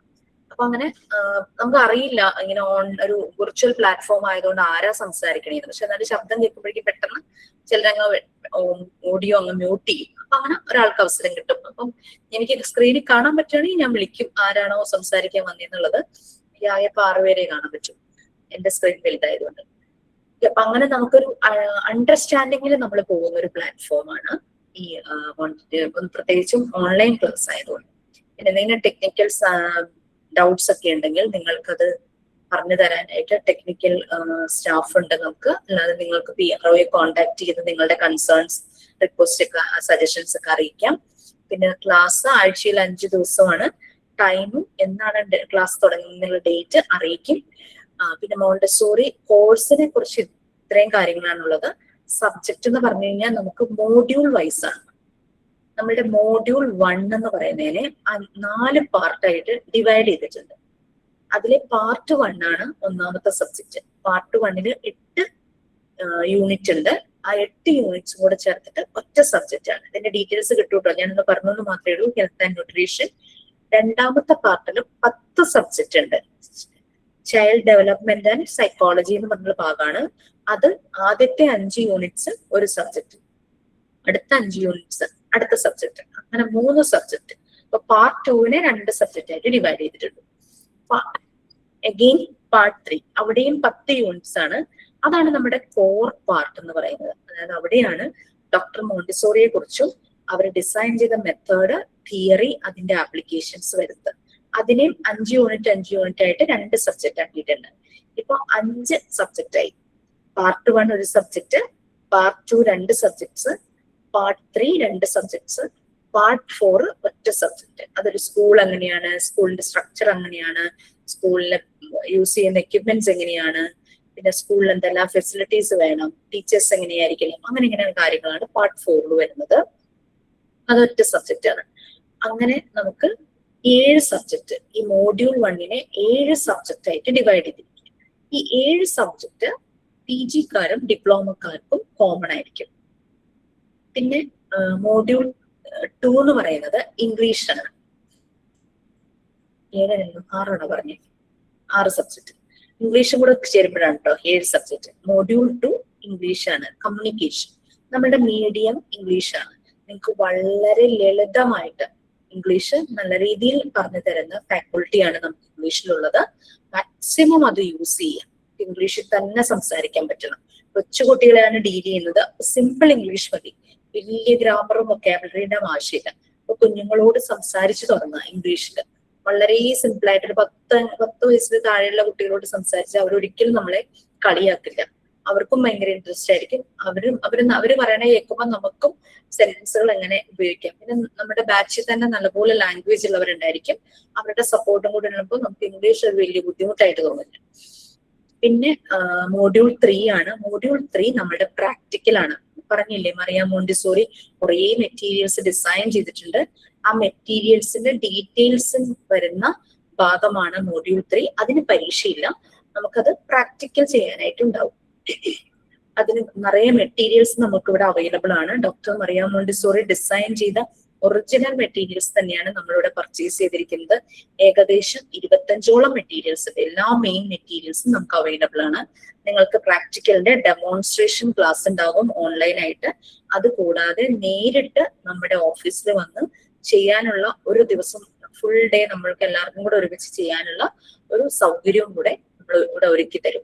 കാരണം എല്ലാവരും വരുന്നത് തന്നെയാണ് ഞങ്ങൾക്ക് സന്തോഷം. പിന്നെ പല പല ബുദ്ധിമുട്ടുകൾ കൊണ്ട് പലർക്കും വരാനായിട്ട് പറ്റില്ല.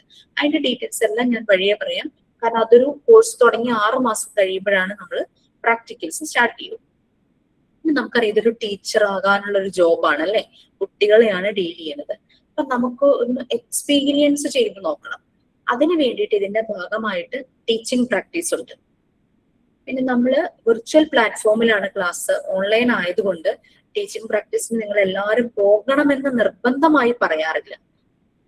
പക്ഷെ പോയാൽ നന്നായിരിക്കും. നമ്മൾ മനസ്സിലാക്കിയ മോണ്ടിസോറി മെത്തേഡ് കുട്ടികളിലേക്ക് അപ്ലൈ ചെയ്ത് റിസൾട്ട് നമുക്ക് കാണുമ്പോൾ നമുക്ക് നല്ല ക്ലാരിറ്റി വരും.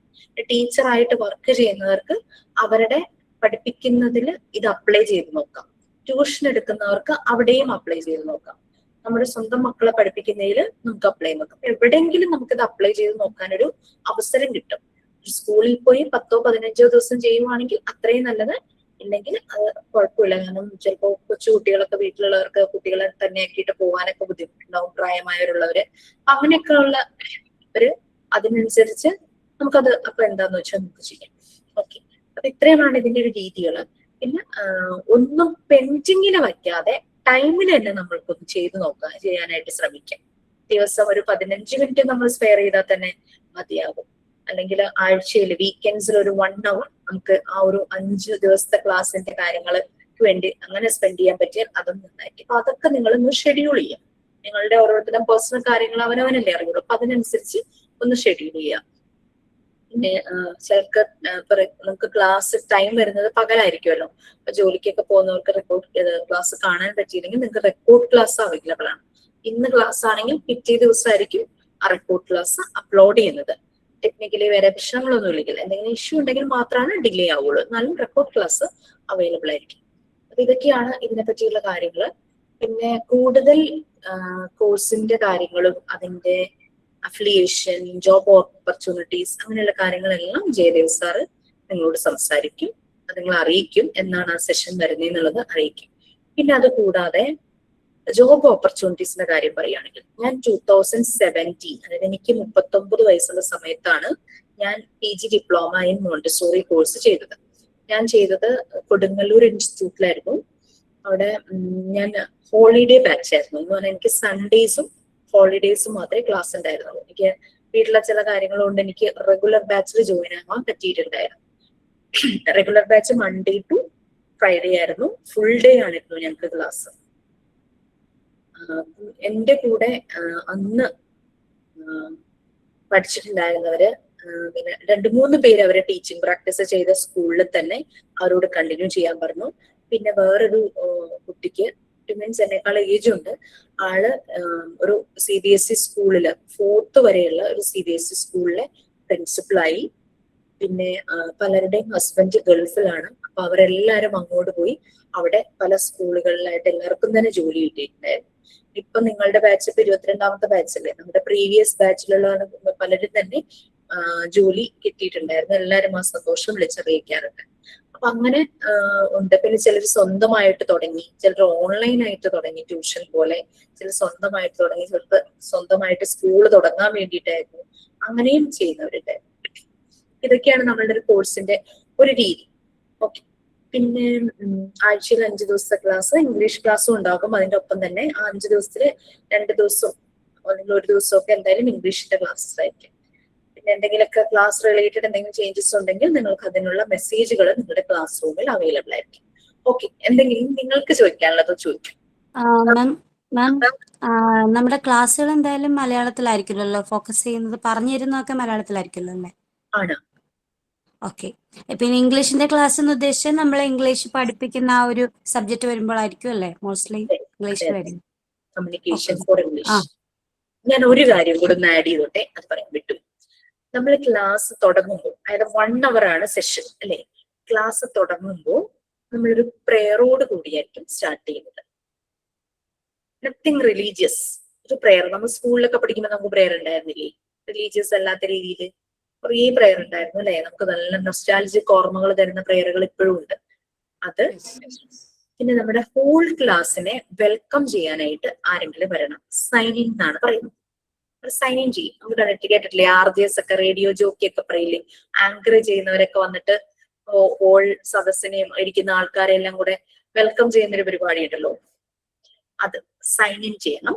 പിന്നെ അന്നത്തെ ദിവസം ഒരു തോട്ട് അല്ലെങ്കിൽ ഒരു കോട്ട് സ്വന്തമായിട്ടുള്ളത് പറയാമെങ്കിൽ പറയാം, ഒരു ചിന്ത, ഇന്നത്തെ ചിന്താ വിഷയം എന്ന് പറയുന്നത് ഒരു കോട്ട് പറയാം. അല്ലെങ്കിൽ നല്ല എമിനന്റ് ആയിട്ടുള്ള ആളുകളുടെ APJ Abdul Kalam, Mahatma Gandhi, mother Teresa, Maulana Abdul Kalam Azad, അങ്ങനെ കുറെ ആളുകൾ നമുക്ക് സ്വന്തമായിട്ടുണ്ടല്ലേ, നല്ലൊരു റിസോഴ്സസ്. അവരുടെ ഏതെങ്കിലും ചിന്തകൾ നമുക്ക് ഷെയർ ചെയ്യാം, എക്സ്പാൻഡ് ചെയ്യാം, അങ്ങനെ ചെയ്യാം. അതല്ല നിങ്ങൾക്കൊരു കഥയിലൂടെയാണ് ആ തോട്ട് പറയാൻ ഇഷ്ടം, നിങ്ങൾക്കൊരു സ്റ്റോറി നറേറ്റ് ചെയ്യാം. അങ്ങനെ ക്ലാസ് തുടങ്ങുന്നതിന് മുമ്പ് ഈ 3 കാര്യങ്ങൾ, പ്രെയർ, സൈൻ ഇൻ, വെൽക്കം ചെയ്യാനുള്ളത്, പിന്നെ ഒരു തോട്ട് അല്ലെങ്കിൽ കോട്ട് പറയാം. പിന്നെ ക്ലാസ് കഴിയുമ്പോൾ എല്ലാവർക്കും താങ്ക് യു പറഞ്ഞ് ബൈ പറയണം, സൈൻ ഔട്ട്. ഇത് ഒരാളല്ല ചെയ്യേണ്ടത്, എല്ലാവരും കൂടെ ചെയ്യണം. ചെയ്യാവുന്ന ഒരു കാര്യം, നിങ്ങൾക്കൊരു പേഴ്സണൽ ഗ്രൂപ്പ് സ്റ്റാർട്ട് ചെയ്യാം. എന്നിട്ട് നിങ്ങൾ ഡിസൈഡ് ചെയ്യാം ആ ഒരു വീക്കിലേക്ക്, ഒരാഴ്ചയിലേക്ക് 2 പേര് മുന്നോട്ട് വരിക കോർഡിനേറ്റേഴ്സ് ആയിട്ട്. ഇപ്പൊ ദിവ്യയും സെലിനുമാണ് കോർഡിനേറ്റേഴ്സ് എന്ന് വിചാരിക്കുക. ഈ കോർഡിനേറ്റേഴ്സിനെ സപ്പോർട്ട് ചെയ്യുക എന്നുള്ളതാണ് ബാക്കിയുള്ളവരുടെ ജോലി. മറ്റുള്ളവര് കോർഡിനേറ്റേഴ്സിന്റെ അടുത്ത് അങ്ങോട്ട് പോയി പറയണം, മൺഡേ ആണ് ക്ലാസ് തുടങ്ങുന്നതെങ്കിൽ മൺഡേ ഞാൻ പ്രെയർ ചെയ്യാം. ഇപ്പൊ നിത്യ പറയണു മൺഡേ ഞാൻ പ്രെയർ ചെയ്യാം. കൃഷ്ണന്ത് പറയണു ഞാൻ തോട്ട് ഫോർ ദ ഡേ പറയാം. ബാക്കിയാരെ കാണാനില്ല കേട്ടോ, ഒരു വിനിൽ കുമാറെ കാണുന്നത്. വിനിൽ കുമാർ ആരാന്ന് എനിക്കറിയില്ല, പറയും ഞാൻ സൈൻ ഇൻ ചെയ്യാം. അങ്ങനെ 3 പേര് വന്ന് കോർഡിനേറ്റേഴ്സിന്റെ അടുത്ത് അങ്ങോട്ട് പറയണം. അല്ലാണ്ട് കോർഡിനേറ്റേഴ്സ് അന്വേഷിച്ച് നടക്കരുത്. പറഞ്ഞോ, പേര് പറഞ്ഞോ. മ്യൂട്ടാ മൈക്ക് ഓൺ ചെയ്തു. ആശ. ഓക്കെ ആശ, ഞാൻ ഓർത്തോളാം. എനിക്ക് പേര് അറിയില്ലോ, പ്രൊഫൈലിൽ കാണുന്നതേ ഞാൻ വിളിക്കുള്ളൂ. ഓക്കെ ആശ. അപ്പൊ അങ്ങനെ ഓരോരുത്തരായിട്ട് കോർഡിനേറ്റേഴ്സിനോട് പറയാം, മൺഡേ ഞാൻ ചെയ്യാം, അപ്പൊ അടുത്ത 3 പേര് ട്യൂസ്ഡേ ഞാൻ ചെയ്യാം, അടുത്ത 3 പേര്, അങ്ങനെ ആ ഒരാഴ്ചത്തെ നിങ്ങൾ അസൈൻ ചെയ്യണം. മനസ്സിലായോ? പിന്നെ വേറൊരു കാര്യം ചെയ്യാനുള്ളത്, ഓരോ ദിവസത്തെ ക്ലാസ് കഴിയുമ്പോൾ ഒന്ന് ബ്രീഫ് ചെയ്യുക അന്ന് ക്ലാസ്സിൽ നടന്ന കാര്യങ്ങൾ. ഇപ്പൊ ക്ലാസ്സിൽ കയറാൻ പറ്റാത്തവർക്ക് അത് ഹെൽപ്ഫുൾ ആയിരിക്കും. ഇപ്പൊ ബ്രീഫിംഗ് കാണുമ്പോൾ അവർക്ക് റെക്കോർഡ് ക്ലാസ് കാണാനുള്ള ഒരു ഇൻട്രസ്റ്റ് കൂടും. ഒരു ചുരുക്കി നിങ്ങളൊന്ന് എഴുതുക, വോയിസ് നോട്ട് ഇട്ടിട്ട് ഇതാണ് ബ്രീഫ് എന്നോ അല്ലെങ്കിൽ ടൈപ്പ് ചെയ്തിട്ടോ എന്താ സബ്ജക്റ്റ്. അതൊക്കെ ഒന്ന് സെറ്റ് ആവാൻ നമുക്ക് ചിലപ്പോൾ 1 ആഴ്ച 2 ആഴ്ചയൊക്കെ പിടിക്കുമായിരിക്കും കേട്ടോ. ഗ്രൂപ്പൊക്കെ ഒന്ന് ഫോം ചെയ്ത് എല്ലാവരുടെയും നമ്പറൊക്കെ ആഡ് ചെയ്തൊക്കെ വരണ്ടേ. അപ്പൊ അതൊക്കെ ആരെങ്കിലും ഒന്ന് ലീഡ് ചെയ്ത് ചെയ്യാം. പിന്നെ നമുക്കൊരു മോണ്ടിസോറി മെത്തേഡ് എന്ന് പറഞ്ഞു കഴിഞ്ഞാൽ എല്ലാവരിലും ലീഡർഷിപ്പ് ക്വാളിറ്റി ഉണ്ട്. ഒരാളല്ല ലീഡർ. നമ്മൾ സാധാരണ സ്കൂളുകളിൽ എങ്ങനെയാണ്, ഒരു ലീഡർ ആയിരിക്കും ക്ലാസ് ലീഡർ എന്ന് പറഞ്ഞു. ഇവിടെ നിങ്ങൾ എല്ലാവരും ലീഡേഴ്സ് ആണ്. അപ്പൊ ഒരാള് ഇപ്പം ദിവ്യലക്ഷ്മി, നിത്യയാണ് കോർഡിനേറ്റേഴ്സ്. പക്ഷെ ദിവ്യക്ക് പെട്ടെന്ന് ആ ഒരു ദിവസം ക്ലാസ് ജോയിൻ ചെയ്യാൻ പറ്റിയില്ലെങ്കിൽ ഒരാള് തയ്യാറായി വരിക, ആശ അപ്പം മുന്നോട്ട് വരിക, ഞാനാകാം, ദിവ്യക്ക് പകരം ഞാനാകാം, നിത്യയുടെ കൂടെ ഞാൻ നിൽക്കാം. അങ്ങനെ നമ്മൾ വരണം. ഒരാളുടെ ആബ്സെൻസ്, നമുക്ക് അവിടെ ആബ്സെൻസ് ഫീൽ ചെയ്താലും അയാളിൽ ചെയ്യേണ്ട കാര്യങ്ങൾ നമ്മൾ ഏറ്റെടുത്ത് ചെയ്യും. അതിലൊന്നും മടിക്കരുത്. മോണ്ടിസോറി മെത്തേഡിൽ അങ്ങനെ തന്നെയാണ്. കുട്ടികൾ പരസ്പരം സഹായിക്കുന്നു, മ്യൂച്വൽ ഹെൽപ്പ്, കോപ്പറേഷൻ, സഹകരണം, ഇതെല്ലാം അവിടെ ഉണ്ടായിട്ടുള്ള ഫ്രൂട്ട്സ് ആണ്. ആ ഒരു മെത്തേഡിൽ ഉണ്ടാകുന്ന കുറേ ഫ്രൂട്ട്സ് ആണ് ഈ mutual help, mutual love, corporation, ആ ഒരു ബിലോങ്ങിങ്നെസ്, ഒരു കൂട്ടായ്മ, ഒരു വി ഫീൽ, ഞങ്ങളെല്ലാം ഒന്നാണെന്നുള്ളൊരു ഫീൽ. ഇതൊക്കെ മോണ്ടിസോറി മെത്തേഡിന്. അപ്പൊ അത് കുട്ടികളിൽ ഉണ്ടാവണമെങ്കിൽ നമ്മളിൽ ആദ്യം ഉണ്ടാവും. ഓക്കെ, ഇതാണ് രീതികൾ. ഇനി നിങ്ങൾ എന്തെങ്കിലും ഡൗട്ട്സ് ഉണ്ടെങ്കിൽ ചോദിച്ചോളൂ. ഞാനിങ്ങനെ പറഞ്ഞുകൊണ്ടേയിരിക്കും. എന്റെ പേര് എന്റെ പ്രൊഫൈലിൽ കാണാലോ, അത് തന്നെയാണ് എന്റെ പേര്, Jisha KS. Yes please. Ma'am, text book ഒക്കെ എപ്പോഴായിരിക്കും കിട്ടണം? PRO നിങ്ങൾ എന്തായാലും ഇൻഫോം ചെയ്യും. നമുക്ക് എനിക്ക് തോന്നുന്നു മാർച്ച് എന്ന ക്ലാസ് ഒന്ന് തുടങ്ങുന്നുണ്ടെങ്കിലും പറഞ്ഞിരുന്നോ? മാർച്ച് ലാസ്റ്റ് ആണ്. 14 ആദ്യം പറഞ്ഞിരുന്നത്. ഇൻഡക്ഷൻ ക്ലാസ് 14 പറഞ്ഞിരുന്നത്. അത് മാർച്ച് കഴിഞ്ഞിപ്പോ അത് കഴിഞ്ഞ് പിന്നെ 16-ന് ഇൻട്രൊഡക്ഷൻ ക്ലാസ് എന്ന് പറഞ്ഞു. ഓക്കെ. ശരി. ഇപ്പൊ എന്റെ ലാസ്റ്റ് വീക്ക് ആണെന്നാണ് എനിക്ക് കിട്ടിയ ഇൻഫർമേഷൻ. കറക്റ്റ് ഇൻഫർമേഷൻ നിങ്ങളെ അറിയിക്കും കേട്ടോ. ടെക്സ്റ്റ് ബുക്ക് അണ്ടർ പ്രോസസ്സിലായിരിക്കും. കുറെ പേരുടെ ഒക്കെ ആയിട്ട് പാക്ക് ചെയ്ത് അയച്ചുകൊണ്ടിരിക്കുന്നുണ്ടാവും. മാം ഇതിന് നോട്ട്ബുക്ക് ആവശ്യമുണ്ടോ? എത്ര നോട്ട്ബുക്ക് വേണം? സാധാരണ ഞാൻ അങ്ങനെ സബ്ജക്ട് ബേസ് ഒന്ന് നോട്ട്ബുക്ക് വേണമെന്ന് ഞങ്ങൾ ടീച്ചേഴ്സ് ആരും തന്നെ പറയാറില്ല. നിങ്ങൾ ക്ലാസ്സിൽ പറയുന്ന കാര്യങ്ങൾ വാല്യൂ ഉള്ളതാന്ന് തോന്നുവാണെങ്കിൽ നോട്ട് ചെയ്ത് പോകാം. ഇനി ചില കുട്ടികൾക്ക് സിസ്റ്റമാറ്റിക് ആയിട്ട് അവർ പറയും ഞങ്ങൾക്ക് ഓരോ ടീച്ചർമാർക്കും ഓരോ നോട്ട് വേണം എന്ന് അവരിങ്ങോട്ട് പറയും. എങ്ങനെയായാലും പ്രശ്നമൊന്നുമില്ല. അത് ക്ലാസ് ഒന്ന് തുടങ്ങി കഴിയുമ്പോൾ അതൊന്ന് പ്ലാൻ ചെയ്ത് വെച്ചാൽ മതി. ഇപ്പോഴേ കുറെ നോട്ട്ബുക്ക് ഒന്നും വാങ്ങിച്ചു വെക്കണ്ട. ഒരു നല്ല പുതിയൊരു ഡയറി ആണെങ്കിലും കുഴപ്പമില്ല. ആരെങ്കിലും ഡയറി ഗിഫ്റ്റ് ചെയ്തിട്ടുണ്ടെങ്കിൽ ഒരു കാര്യം ശ്രദ്ധിക്കേണ്ട എന്താന്ന് വെച്ച് കഴിഞ്ഞാല് നമ്മൾ എഴുതി വെക്കുന്ന ഓരോന്നും നമ്മൾ സൂക്ഷിച്ചു വെക്കണം. കാരണം അത്രയും വർത്തായിരിക്കും. നമുക്കത് കിട്ടില്ല. കാരണം നമ്മളെല്ലാവരും കൂടി ഇരുന്ന് ഡിസ്കസ് ചെയ്യുമ്പോൾ വരുന്ന കുറെ കാര്യങ്ങൾ, അതിന്റെ റിസൾട്ട്സ് ആയിരിക്കും നമ്മൾ ക്ലാസ്സിൽ കേൾക്കുന്നത്. അപ്പൊ അതെല്ലാം നമ്മൾ നോട്ട് ചെയ്ത് കിട്ടും. പിന്നെ പേപ്പറിൽ എഴുതുന്നവരാണെങ്കിൽ ഒന്ന് ശ്രദ്ധിക്കണം.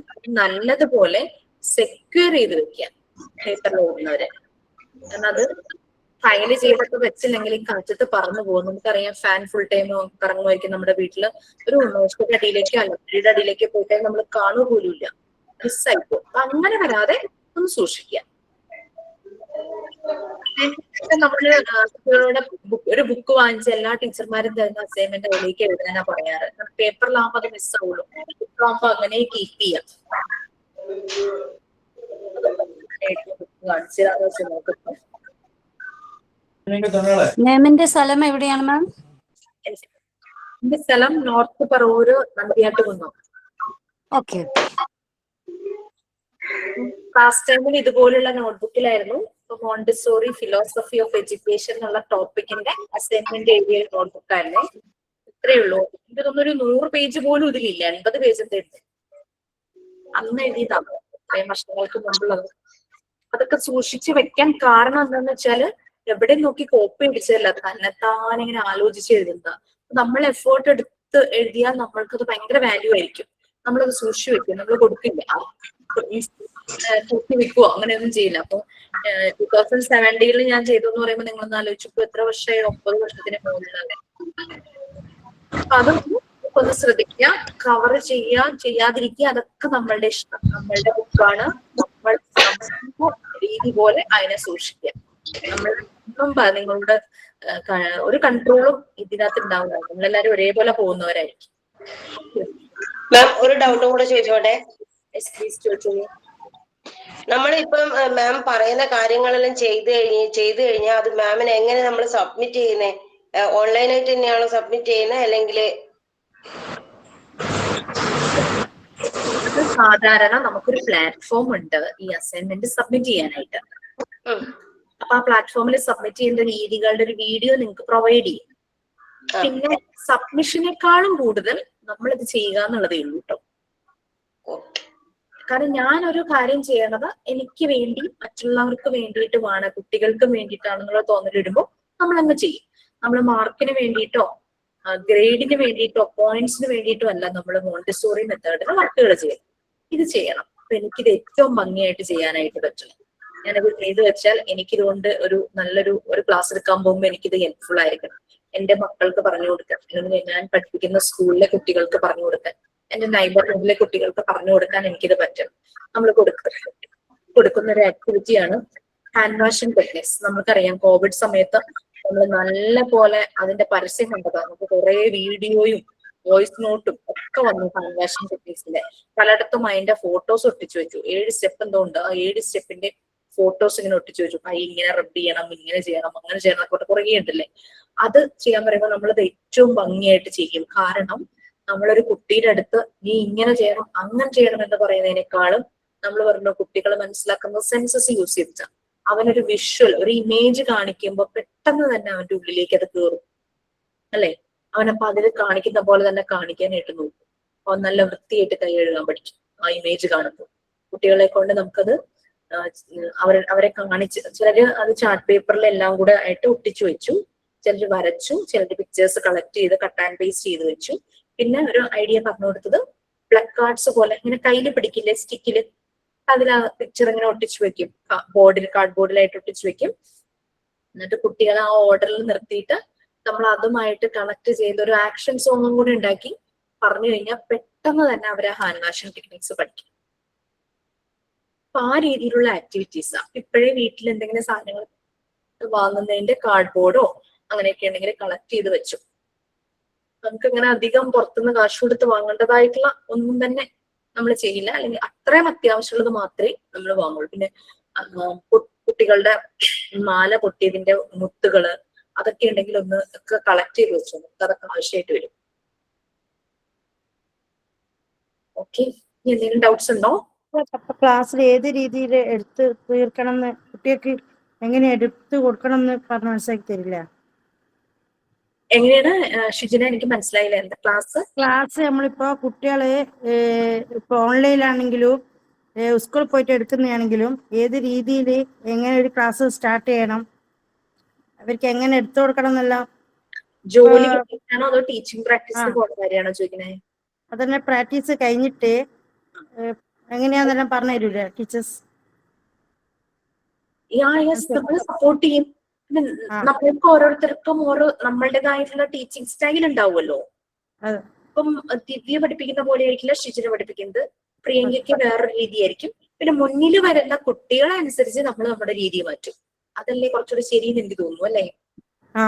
അല്ല, നമ്മളിപ്പോ ഒരു സ്കൂളിൽ പോയി കഴിഞ്ഞിട്ട് ആ കുട്ടികൾ ഏത് രീതിയിൽ ക്ലാസ് എടുത്തു കൊടുക്കണം എന്ന് ചില കുട്ടികൾക്ക് ഉണ്ടാവില്ല, സ്റ്റാർട്ടിങ് പ്രോബ്ലം പ്രശ്നവും.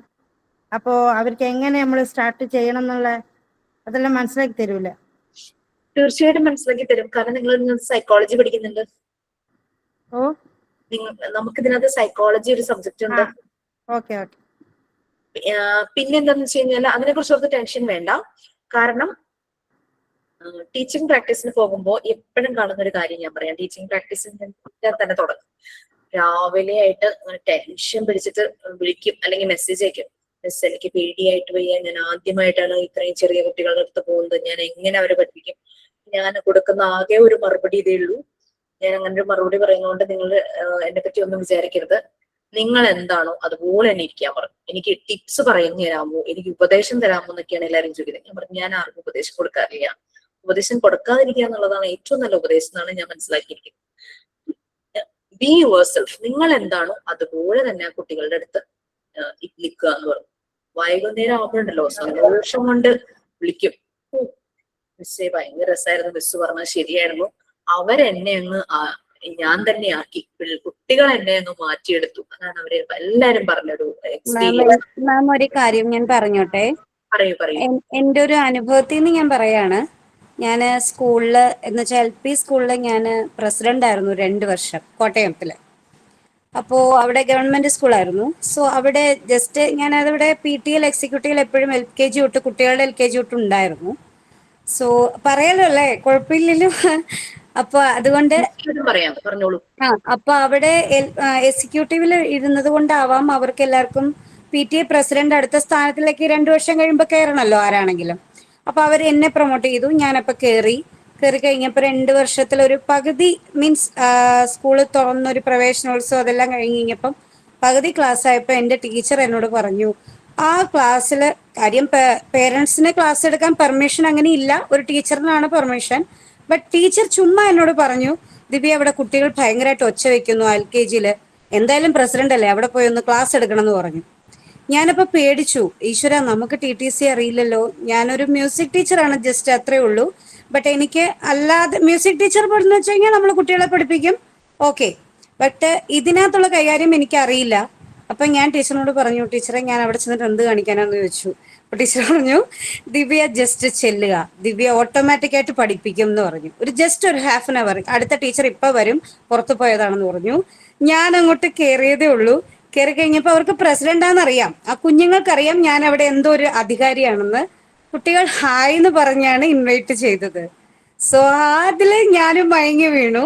അപ്പൊ എനിക്ക് എന്തോ ഒരു ചെറിയൊരു എക്സ്പീരിയൻസ് ആ സമയം എനിക്ക് കിട്ടിയായിരുന്നു. ഞാനിപ്പോ ഹായ് എന്ന് പറഞ്ഞു, കുട്ടികൾ ഹായ് എന്ന് തിരിച്ചു പറഞ്ഞു. ഞാൻ ചോദിച്ചു ആദ്യത്തെ ക്ലാസ്സിൽ എന്തായിരുന്നു ടീച്ചർ എടുത്തതെന്ന് ചോദിച്ചു.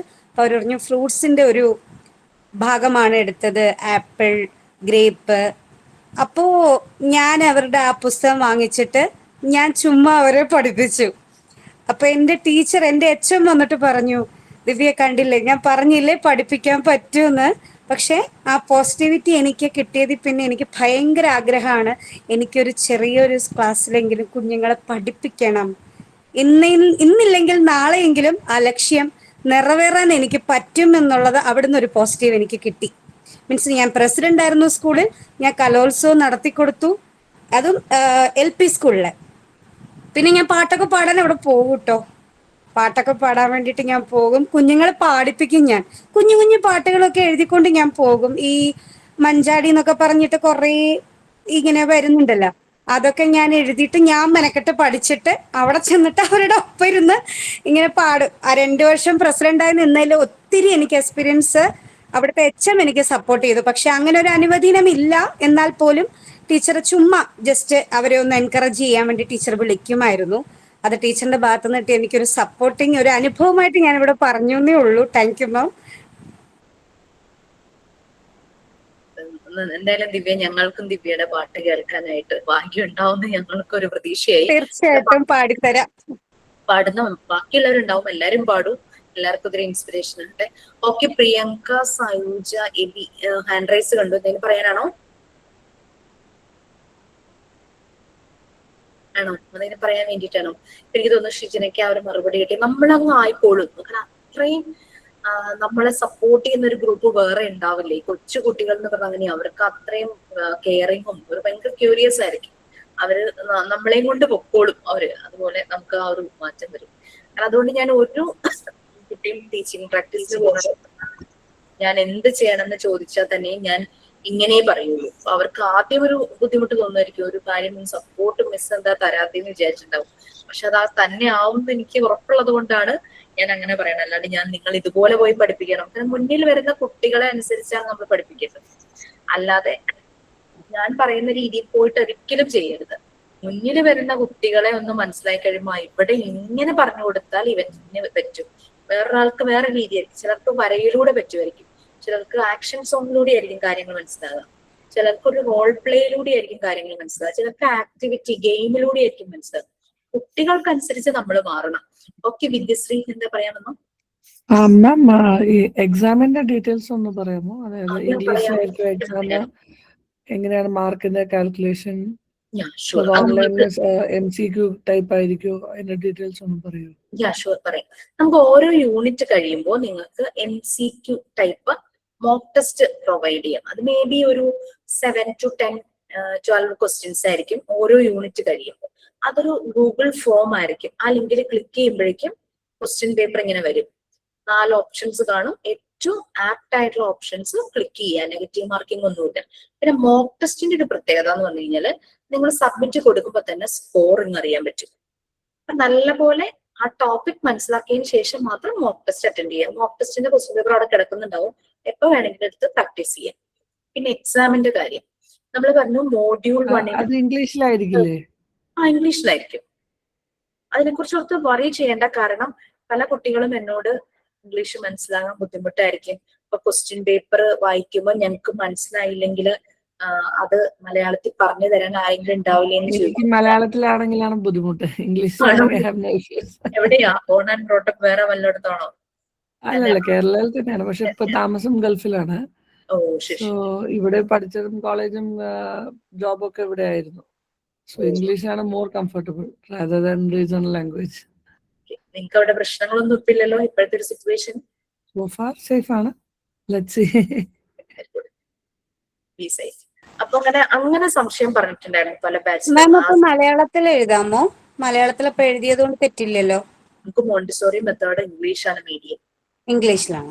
സിമ്പിൾ ഇംഗ്ലീഷ് അത്രേ ഉള്ളൂ. അപ്പൊ ഇങ്ങനെ പറഞ്ഞവര് തന്നെ ആരും തന്നെ എക്സാം ഹോളിൽ വെച്ചിട്ട് ചോദിച്ചിട്ടും ഇല്ല കേട്ടോ.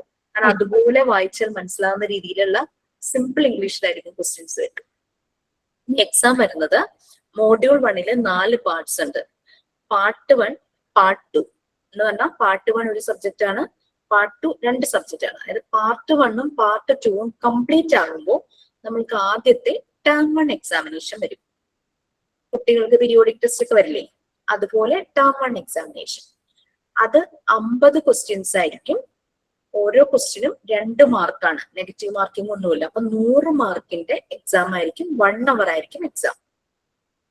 അതിലെ 40 ക്വസ്റ്റ്യൻ ആയിരിക്കും പാർട്ട് 1 പാർട്ട് 2 10 ക്വസ്റ്റ്യൻ ഇംഗ്ലീഷ്. നിങ്ങളെ മോഡ്യൂൾ 2 ഇംഗ്ലീഷ് ആണെന്ന് പറഞ്ഞല്ലോ, ഇംഗ്ലീഷ് എവിടം വരെ നിങ്ങൾക്ക് പഠിപ്പിച്ചിട്ടുണ്ടോ അതിനെ റിലേറ്റ് ചെയ്ത് 10 ക്വസ്റ്റ്യൻസ് ഉണ്ടായിരിക്കും.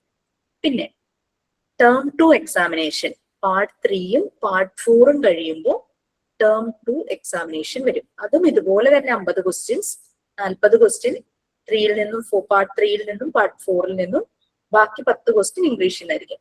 ഈ ടേം 1 എക്സാമിനേഷനും ടേം 2 എക്സാമിനേഷനും നമുക്കൊരു മോഡൽ എക്സാം പോലെയാണ്. മെയിൻ എക്സാമിലേക്ക് പോകുന്ന നല്ലൊരു പ്രാക്ടീസ് കിട്ടാനായിട്ട് എക്സാമിന്റെ രീതികള്, ക്വസ്റ്റ്യന്റെ പാറ്റേൺസ് ഇതൊക്കെ മനസ്സിലാക്കാൻ. അപ്പൊ നല്ല പോലെ അതും സീരിയസ് ആയി കണ്ട് നന്നായിട്ട് അതിന് വേണ്ടിയിട്ട് പ്രിപ്പയർ ചെയ്ത് എഴുതും. 1 അവർ ആയിരിക്കും, 10-15 മിനിറ്റ്സ് കൊണ്ട് തന്നെ കുട്ടികൾ എഴുതി തീരും. പിന്നെ ഈ ടച്ച് ഫോണൊക്കെ അല്ലേ നമ്മൾ യൂസ് ചെയ്യുന്നത്, അപ്പൊ ഒന്ന് ശ്രദ്ധിക്കുക, സ്ക്രോൾ ചെയ്യുമ്പോൾ അറിയാതെ ആൻസർ ഓപ്ഷൻ മാറും ഇല്ലയോ എന്നുള്ളതൊക്കെ ഒന്ന് ശ്രദ്ധിക്കുക. ടെൻഷൻ വേണ്ട, റീചെക്ക് ചെയ്യുക, ഒക്കെ ചെയ്യാനുള്ള ടൈം ഉണ്ടാവും. 1 അവർ അതാ പറയുന്ന ടൈമിൽ തന്നെ എഴുതണം. മോക്ക് ടെസ്റ്റ് നമുക്ക് എപ്പോ വേണമെങ്കിലൊക്കെ എഴുതി സബ്മിറ്റ് ചെയ്ത് നമ്മുടെ സ്കോർ നോക്കാം. പക്ഷെ ടേം 1 എക്സാമിനേഷനും ടേം 2 എക്സാമിനേഷനും മെയിൻ എക്സാം സബ്ജക്ട് വൈസ് ആണ്. മെയിൻ എക്സാം വരുമ്പോ നമ്മള് ഇപ്പൊ പറയുന്ന പിന്നേ ദിവസം ഉച്ചയ്ക്ക് 2 മണി മുതൽ 3 മണി വരെയാണെങ്കിൽ കറക്റ്റ് ആ ടൈമിൽ തന്നെ നമ്മൾ വന്ന് അറ്റൻഡ് ചെയ്ത് സബ്മിറ്റ് ചെയ്യണം. പക്ഷെ സബ്മിറ്റ് ചെയ്ത അപ്പൊ തന്നെ മോക്ക് ടെസ്റ്റിനെ പോലെ സ്കോർ കിട്ടില്ല. 2-3 ദിവസം കഴിയുമ്പോഴേ നിങ്ങളുടെ സ്കോർ റിസൾട്ട് പബ്ലിഷ് ചെയ്യുള്ളൂ. Okay, main examination subject wise ആയിരിക്കും. എക്സാം രീതികളും പാറ്റേണും എല്ലാം ടേം എക്സാമിനേഷനെ പോലെ തന്നെ ഓരോ ദിവസവും ഓരോ സബ്ജക്റ്റ് ആയിട്ടായിരിക്കും ചെയ്യിക്കുന്നത്. അപ്പൊ നമുക്ക് പറഞ്ഞു ഡിപ്ലോമയ്ക്കും PGക്കും കോമൺ ആയിട്ട് 7 സബ്ജക്റ്റ് ഉണ്ട്. ഓരോ സബ്ജക്റ്റും 50 ക്വസ്റ്റ്യൻ, 100 മാർക്ക്, 2 മാർക്ക് വീതം. അപ്പോ 7 സബ്ജക്റ്റ് എന്ന് പറയുമ്പോൾ 700 മാർക്കായി അല്ലെ. കോമൺ സബ്ജക്റ്റ് ആയിട്ടോ പറഞ്ഞേ. PGക്കാർക്ക് 2 സബ്ജക്ട് എക്സ്ട്രാ, അപ്പൊ 700 പകരം അവരുടെ 900 ആണ്. അപ്പൊ തിയറി ഡിപ്ലോമക്കാർക്ക് 700-ലും PGക്കാർക്ക് 900-ലും ആണ്. 7 സബ്ജക്റ്റ് ആയതുകൊണ്ട് 700, PGക്കാർക്ക് 9 സബ്ജക്റ്റ് ആയതുകൊണ്ട് 900. ഇനി നമ്മൾക്ക് പ്രാക്ടിക്കൽ സെഷൻ ഉണ്ട്. അത് വൈവ കണ്ടക്ട് ചെയ്തിട്ടാണ് നമ്മൾ ആ പ്രാക്ടിക്കൽ സെഷന് മാർക്ക് എടുക്കുന്നത്. വൈവയിൽ ഓൺലൈൻ ആയിട്ടായിരിക്കും, ഗൂഗിൾ മീറ്റില് വളരെയധികം പ്രൈവസിയോടുകൂടിയും റെക്കോർഡിംഗ് ഒന്നുമില്ല, വളരെ കോൺഫിഡൻഷ്യൽ ആയിട്ട് വൈവ കണ്ടക്ട് ചെയ്യുന്ന ടീച്ചറും കുട്ടിയും മാത്രമേ ഉണ്ടാവുള്ളൂ. വേറെ ആരും അതിനെപ്പറ്റി അറിയില്ല. 10 മിനിറ്റ്സ് വൈവയാണ്. വൈവ ടൈമില് നിങ്ങൾ എഴുതിയ അസൈൻമെന്റ്, നിങ്ങൾ എഴുതിയ ആക്ടിവിറ്റീസ്, ചിലപ്പോൾ ചെറിയ സർവേ ഒക്കെ നമ്മൾ ചെയ്യും. സർവേ, പിന്നെ നമ്മൾ എഴുതിയ റെക്കോർഡ് ബുക്കുകള്, പിന്നെ ടീച്ചിങ് പ്രാക്ടീസിന് പോയിട്ടുണ്ടെങ്കിൽ അതിന്റെ എക്സ്പീരിയൻസ്, ടീച്ചിങ് പ്രാക്ടീസിന് പോകാൻ പറ്റാത്തവര് ചെറിയൊരു ഡെമോ ക്ലാസ് കാണിക്കണം. പിന്നെ സെമിനാർ എന്തെങ്കിലും കണ്ടക്ട് ചെയ്യാൻ പറഞ്ഞിട്ടുണ്ടെങ്കിൽ അത് ജസ്റ്റ് കണ്ടക്ട് ചെയ്യും. അങ്ങനെ വളരെ ഒരു പ്ലസന്റ് അറ്റ്മോസ്ഫിയറിൽ നടക്കുന്ന വൈവയാണ്. അതിനെക്കുറിച്ച് പേടിക്കൊന്നും വേണ്ട, ഞങ്ങൾ തന്നെയായിരിക്കും, വേറെ പുറത്തൊന്നും ആരും ഒന്നും ഉണ്ടാവില്ല. അപ്പൊ വൈവ സെഷൻ ഡിപ്ലോമക്കാർക്ക് അത് 500-ലായിരിക്കും. 5 ഏരിയ തിരിച്ചിട്ടാണ് അത്. PGക്കാർക്ക് ഈ 5+ ഒരെണ്ണം കൂടി ഉണ്ടാവും, സെമിനാർ. 600 മാർക്കും, അതായത് 6 ഏരിയ 600 മാർക്ക്, ഡിപ്ലോമക്കാർക്ക് 500 മാർക്ക്. അപ്പൊ 700 തിയറി, 500 പ്രാക്ടിക്കൽ. ഇതിന്റെ ലിസ്റ്റ് നിങ്ങൾക്ക് തരും കേട്ടോ. 1200-ലായിരിക്കും ടോട്ടൽ മാർക്ക് ഡിപ്ലോമക്കാർക്ക് വരുന്നത്. PGക്കാർക്ക് 900 + 600, 1500 ആയിരിക്കും total marks. Maximum marks out of 1500-ലായിരിക്കും അത് വരുന്നത്. വർക്കുകളൊക്കെ ഷെഡ്യൂൾ ചെയ്യാം. പിന്നെ നമ്മളുടെ റെക്കോർഡ് ബുക്ക് എന്ന് പറഞ്ഞത് നമുക്ക് നാട്ടിൽ അവൈലബിൾ ആയിട്ടുള്ളത് ഈ എന്താ പറയാ സയൻസ് സ്റ്റുഡൻസിന്റെ കെമിസ്ട്രി, ബയോളജി ഒക്കെ എഴുതുന്ന ആ ടൈപ്പ് റെക്കോർഡ് ബുക്ക് ഉണ്ടല്ലോ, അതാണ് നമുക്ക് നാട്ടിൽ അവൈലബിൾ ആയിട്ടുള്ളത്. നമ്മുടെ ഇൻസ്റ്റിറ്റ്യൂട്ടും പ്രൊവൈഡ് ചെയ്യുന്നുണ്ട് റെക്കോർഡ് ബുക്ക്. താല്പര്യമുള്ളവർക്ക് അവിടെ നിന്ന് വാങ്ങാം. പിന്നെ ഗൾഫ് കൺട്രീസിലുള്ളവർക്ക് ഇതുപോലത്തെ റെക്കോർഡ് ബുക്ക് അവിടെ അവൈലബിൾ അല്ല. അവിടെ ഇങ്ങനെ സ്പൈറൽ നോട്ട് ബുക്ക്, മാനുസ്ക്രിപ്റ്റോ അങ്ങനെ എന്തോ പേരാ കുട്ടികൾ പറഞ്ഞത്, അതിൽ എഴുതിയാൽ മതിയോ എന്ന് ചോദിച്ചു. നോ പ്രോബ്ലം, അതിലെഴുതാം. റെക്കോർഡ് ബുക്ക് അവൈലബിൾ അല്ലെങ്കിൽ അങ്ങനെ ചെയ്യാം. നാട്ടിൽ വന്ന് കൊണ്ടുപോകൊക്കെ പാടായിരിക്കുമല്ലോ. അപ്പൊ ഇങ്ങനെയാണ് ഒരു ക്ലാസ്സിന്റെ ഒരു കാര്യം കൂടി, ഒരു സംശയം ഉണ്ടായിരുന്നു. ഇപ്പൊ മാർച്ച് എൻഡിലായിരിക്കുമല്ലോ ക്ലാസ് സ്റ്റാർട്ട് ചെയ്യുന്നത്. അപ്പൊ ഈ പാർട്ട് 1ഉം പാർട്ട് തീരാൻ ഏകദേശം എത്ര സമയമാകും? എപ്പോഴായിരിക്കും ഫസ്റ്റ് ടേം 1ന്റെ എക്സാം വരുന്നത്? നമ്മുടെ എക്സാമിനേഷൻ വരുന്നത് ഏകദേശം ഒരു 4 months ഒക്കെ കഴിയും. അതായത് ഓഗസ്റ്റിലായിരിക്കും. Most probably. Okay okay. ഒരു സംശയം ഉണ്ടായിരുന്നു. മീനാക്ഷി ഹലോ, പറയൂ കേൾക്കാം. നമ്മൾ ഈ ഇപ്പൊ ട്രെയിനിങ് ആയിട്ട് നമ്മൾ പോകണമെന്ന് പറഞ്ഞില്ലേ, അതപ്പോ നമ്മൾ എങ്ങനെ അപ്ലൈ ചെയ്യും സ്കൂളുകളിൽ പോകുമ്പോ? ഓക്കെ, ആദ്യം നിങ്ങൾ സ്കൂൾ ഒന്ന് കണ്ടുപിടിക്കുക. ഏത് സ്കൂളിൽ പോകണം അത് കണ്ടുപിടിക്കുന്നത് പല പല ഫാക്ടേഴ്സ് വെച്ചിട്ട് കണ്ടുപിടിക്കാം. നമ്മളുടെ കുട്ടികൾ ആ സ്കൂളിൽ പഠിക്കുന്നുണ്ടെങ്കിൽ നമുക്ക് കുറച്ചുകൂടെ കൺവീനിയന്റ് ആ സ്കൂളായിരിക്കും, നമ്മൾ അങ്ങനെ സെലക്ട് ചെയ്യും.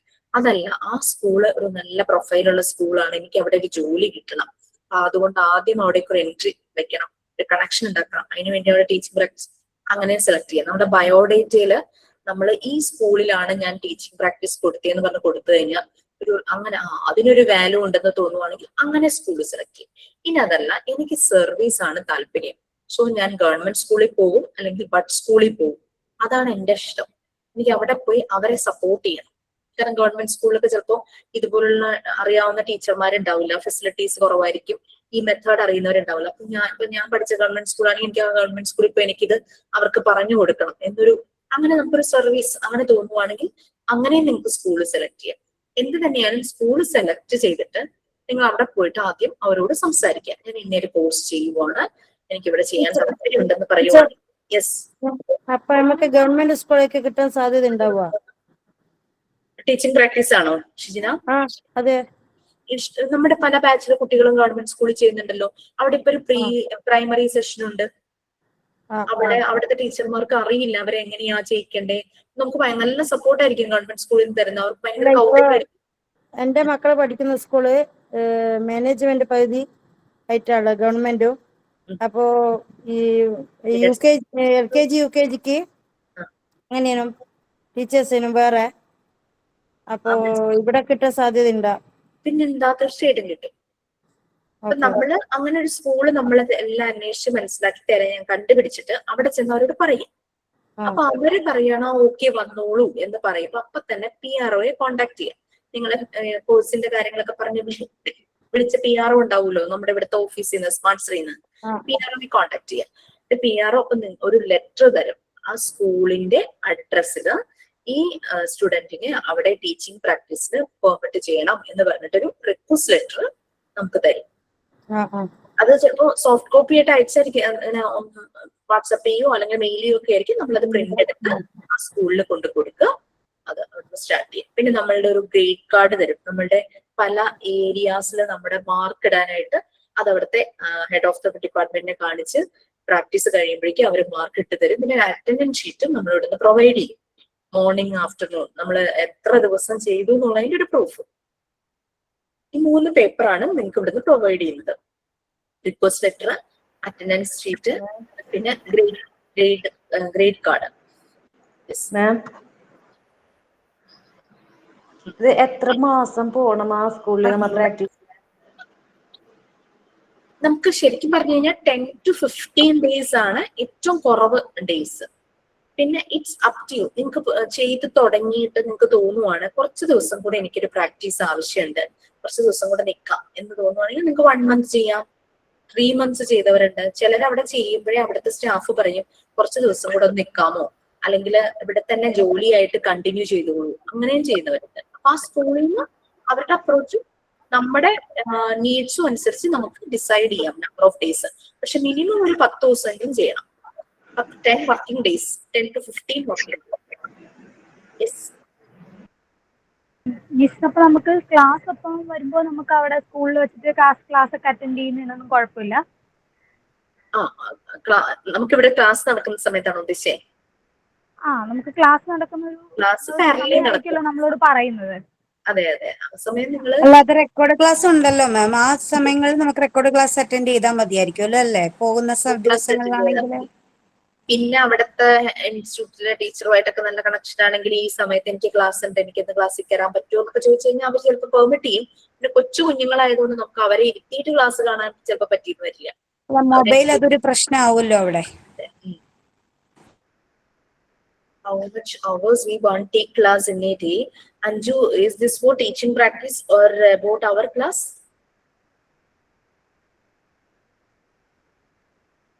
That depends. If you are talking about teaching practice, that depends. Yeah, teaching practice means that school will decide. You have to go this class, you have to go this class. So we don't have any idea about how many hours we have to work. If they said you can take your own way, then we can decide. Most probably the school will demand like you have to go this class on this time. മിക്കവാറും സംഭവിക്കുന്ന cases എങ്ങനെയാന്ന് വെച്ച് കഴിഞ്ഞാൽ നമ്മളവിടെ ചെല്ലാൻ നോക്കിയിരിക്കും teachers leave എടുക്കാൻ. പിന്നെ നമുക്ക് നല്ല പണിയായിരിക്കും. മാക്സിമം ഉപയോഗിക്കുക അത്. മാം, യെസ്. അതെ, നമ്മളിപ്പോ ടീച്ചിങ് പ്രാക്ടീസിന് പോകുമല്ലോ, അപ്പൊ അത് ഫസ്റ്റ് മൊഡ്യൂൾ കഴിഞ്ഞിട്ടാണോ സെക്കൻഡ് മൊഡ്യൂൾ കഴിഞ്ഞിട്ട് ഏതൊരു മന്ത് വരും അത്? നമ്മൾ ഏകദേശം ഒരു 6 month ആകുമ്പോൾ പോകുന്നത് നല്ലതെന്ന് പറയാൻ കാരണം നമ്മുടെ നമുക്ക് മോണ്ടിസോറി മെത്തേഡ് അറിഞ്ഞിട്ട് പോകുന്നതാണ് നല്ലത് അല്ലെ.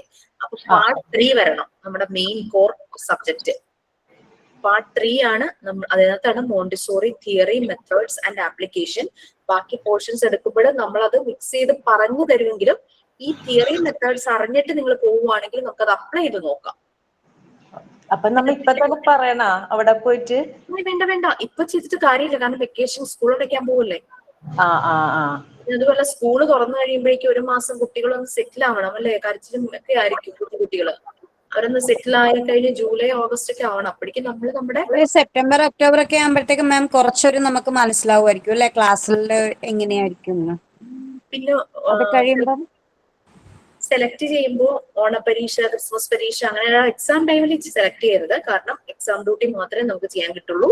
പിന്നെ ആനുവൽ ഡേ അങ്ങനത്തെ കാര്യങ്ങളൊക്കെ വരുമ്പോൾ പിന്നെ ആനുവൽ ഡേക്ക് വേണ്ടിയിട്ട് അവരെ ഒരുക്കണം. നമുക്ക് ക്ലാസ് എടുക്കാനുള്ള അവസരം കിട്ടില്ല. അപ്പൊ അങ്ങനെയൊക്കെ നോക്കി കറക്റ്റ് കാൽക്കുലേറ്റ് ചെയ്തിട്ട് നോക്കാം. നമ്മുടെ പേഴ്സണൽ ഇത് നോക്കിയിട്ട് ഷെഡ്യൂൾ ചെയ്യാം. മോണ്ടിസോറി ആ ഒരു ടോപ്പിക് എടുത്തിട്ട് പോകുന്നതായിരിക്കും നല്ലത്. മാം, ഒരു ഡൗട്ട് ചോദിച്ചോട്ടെ. നമുക്ക് ഒന്നിലധികം സ്കൂളുകളിൽ ഇതുപോലെ ടീച്ചിങ് പ്രാക്ടീസ് ചെയ്യാൻ പറ്റുമോ? ഒരു സ്കൂളിൽ ഒരു 1 month ചെയ്തിട്ട് വേറൊരു സ്കൂളിൽ 1 month അങ്ങനെ ചെയ്യാൻ പറ്റുമോ? ചെയ്യുന്നത് കൊണ്ട് കുഴപ്പമൊന്നുമില്ല, സമയം ഉണ്ടെങ്കിൽ ചെയ്യാം. അത് ആദ്യമായിട്ടല്ല ഒരാളെ ചോദിക്കുന്നത്, ഒന്നിലധികം സ്കൂളിൽ ചെയ്യാൻ പറ്റുമോ? എന്റെ കുട്ടി ഒരു ഗവൺമെന്റ് സ്കൂളിലാണ് മാം പഠിക്കുന്നത്. അപ്പോൾ ഞാൻ ട്യൂഷൻ എടുക്കുന്ന ആളാണ്. അപ്പൊ ഞാൻ CBSE, ICSE, കേരള സിലബസ് എല്ലാവർക്കും ട്യൂഷൻ എടുക്കുന്നുണ്ട്. അപ്പോൾ അവരുടെ സ്കൂളുകളിലും എനിക്ക് ചെയ്യാൻ പറ്റുമോ, എന്റെ മോള് പഠിക്കുന്ന സ്കൂളിലും ചെയ്യാൻ പറ്റുമോ എന്ന് ഡൗട്ടായിരുന്നു. അതാ ഞാൻ ചോദിച്ചത്. പറ്റും, നമുക്ക് ഏത് സ്കൂളിലും ചെയ്യാൻ പറ്റും. ഡിപ്പെൻസ് ആ സ്കൂള് തരുന്ന പെർമിഷൻ പോലെ ഇരിക്കും. Okay ma'am, okay. ഗവൺമെന്റ് സ്കൂളിൽ നല്ലൊരു വെൽക്കമിങ് ആയിരുന്നു. കാരണം അവിടെ ഈ ഒരു കുറേ ആക്ടിവിറ്റീസ് ചെയ്യിക്കാനുണ്ട്. അവിടെ ഇതുപോലെ ഓരോ ഇടങ്ങളായിട്ട്, ഇപ്പം മറിയാം മോണ്ടിസോറി ഏരിയ ആയിട്ട് തിരിച്ചു എന്ന് പറയുന്ന പോലെ തന്നെ ഈ പോലെയൊക്കെ അതന്നെ ഗണിത ഇടം അങ്ങനെയൊക്കെ പറഞ്ഞിട്ട് ഞാൻ അതിന് പോയിട്ടുണ്ടായിരുന്നു മാം. രാവിലെ തൊട്ട് വൈകിട്ട് വരെയുള്ള ക്ലാസ്സിന് ഞാനിപ്പോ പ്രസിഡന്റ് ആയിരുന്നപ്പോ പോയിട്ടുണ്ടായിരുന്നു. പക്ഷെ അതിലും ഈ പറഞ്ഞ പോലെ ക്രിയേറ്റിവിറ്റി, മാം പറഞ്ഞ പോലെ നല്ലൊരു ക്ലാസ് ആണ് അവരെടുത്ത് തന്നിരുന്നത്. അവര് ആ ഒരു ബഡ്ജറ്റിലാണ് അവർ ചെയ്യുന്നതെന്ന് പറഞ്ഞാലും അതിനകത്ത് ഒത്തിരി ക്രിയേറ്റിവിറ്റി കുഞ്ഞുങ്ങൾക്ക് ഉണ്ടായിരുന്നു. LKG UKG കുട്ടികൾക്ക് മെയിൻ ഫോക്കസ് ചെയ്തിട്ട് എന്തോ 13 ഇടങ്ങളാണ് അവര് ക്രിയേറ്റ് ചെയ്തിരുന്നത്. 13 ഇടം. അതിനകത്ത് കണക്ക് പഠിപ്പിക്കുന്ന ഇത് കണക്കിന്റെ ചെയ്യുന്നതിന് ഒരു സ്ഥലം, ഗണിത ഇടന്നോ അങ്ങനെ പല എന്തൊക്കെയോ കുറെ. ഇപ്പൊ ഞാൻ അവിടെ നിന്ന് വന്നു, അതുകൊണ്ട് എനിക്ക് അത്ര അറിയത്തില്ല. പക്ഷെ സ്കൂളിൽ പോകുമ്പോ കാണാം. പിന്നെ പാട്ട് പാടാൻ വേണ്ടിയിട്ടുള്ള ഒരു സ്ഥലം. ഭയങ്കര രസാ കുഞ്ഞുങ്ങൾ. പക്ഷെ അതൊക്കെ ചെയ്യുമ്പോ നമ്മളും കൂടെ അങ്ങ് ചെയ്തു പോകും അതുങ്ങളെ കാണുമ്പോഴേ. പക്ഷെ നല്ല രസമുണ്ട് കേട്ടോ. ഞാനതിന് വേണ്ടി എന്റെ ഒപ്പ് വേണമായിരുന്നു. അപ്പൊ ഞാൻ എന്റെ പെർമിഷൻ എല്ലാം നമ്മൾ സാങ്ഷൻ ചെയ്ത് കൊടുത്തു. നമ്മൾ കുട്ടികൾ പഠിച്ചൊരു സ്കൂളല്ലേ, അപ്പം അതിന്റെയൊക്കെ ആയിരിക്കാം എനിക്ക് അങ്ങനെ ഒരു ഇതൊക്കെ കിട്ടി. കുറച്ചൊക്കെ എക്സ്പീരിയൻസ് കിട്ടി അവിടുന്ന് ഇവിടുന്നൊക്കെ. അപ്പൊ അതുകൊണ്ട് അപ്പൊ എനിക്കും ഇങ്ങനെ ഒരു സംശയം തോന്നി. ഇപ്പൊ ലക്ഷ്മി ചോദിച്ച അതേ സംശയം തന്നെ. ഒരു സ്കൂൾ അല്ലെങ്കിൽ പോലും ചിലപ്പോൾ അടുത്ത സ്കൂളിലേക്ക് പോകാൻ ഒരു അവസരം കിട്ടിയാൽ അടുത്ത സ്കൂളിലേക്കും പോകാൻ അവർ പെർമിഷൻ തരികയാണെങ്കിൽ തരാതിരിക്കാനുള്ള ചാൻസ് വളരെ കുറവായിരിക്കും അല്ലേ മാം? തരും, അങ്ങനെ തരാതിരിക്കൊന്നുമില്ല. തരാതിരിക്കില്ല. ചെയ്യാൻ പറ്റുന്ന ഒരു കാര്യം എന്താണെന്ന് വെച്ചാൽ ജസ്റ്റ് ഒന്ന് വിസിറ്റ് ചെയ്യാട്ടോ. വിസിറ്റ് ചെയ്യാൻ പെർമിറ്റ് ചെയ്യുകയാണെങ്കിൽ ഇപ്പൊ ഈ പറയുന്ന ഗവൺമെന്റ് സ്കൂളുകളിലെ ഈ 13 ദിവ്യ പറഞ്ഞില്ലേ, അങ്ങനെയുള്ള കാര്യങ്ങളൊക്കെ നമുക്കൊന്ന് പോയി കാണാം. അവിടെ കുട്ടികളെ എങ്ങനെയാണ് പഠിപ്പിക്കുന്നത്. അറ്റ്ലീസ്റ്റ് നമുക്ക് അംഗൻവാടി വിസിറ്റ് ചെയ്യാലോ, നമ്മുടെ വീടിനടുത്തുള്ളത്.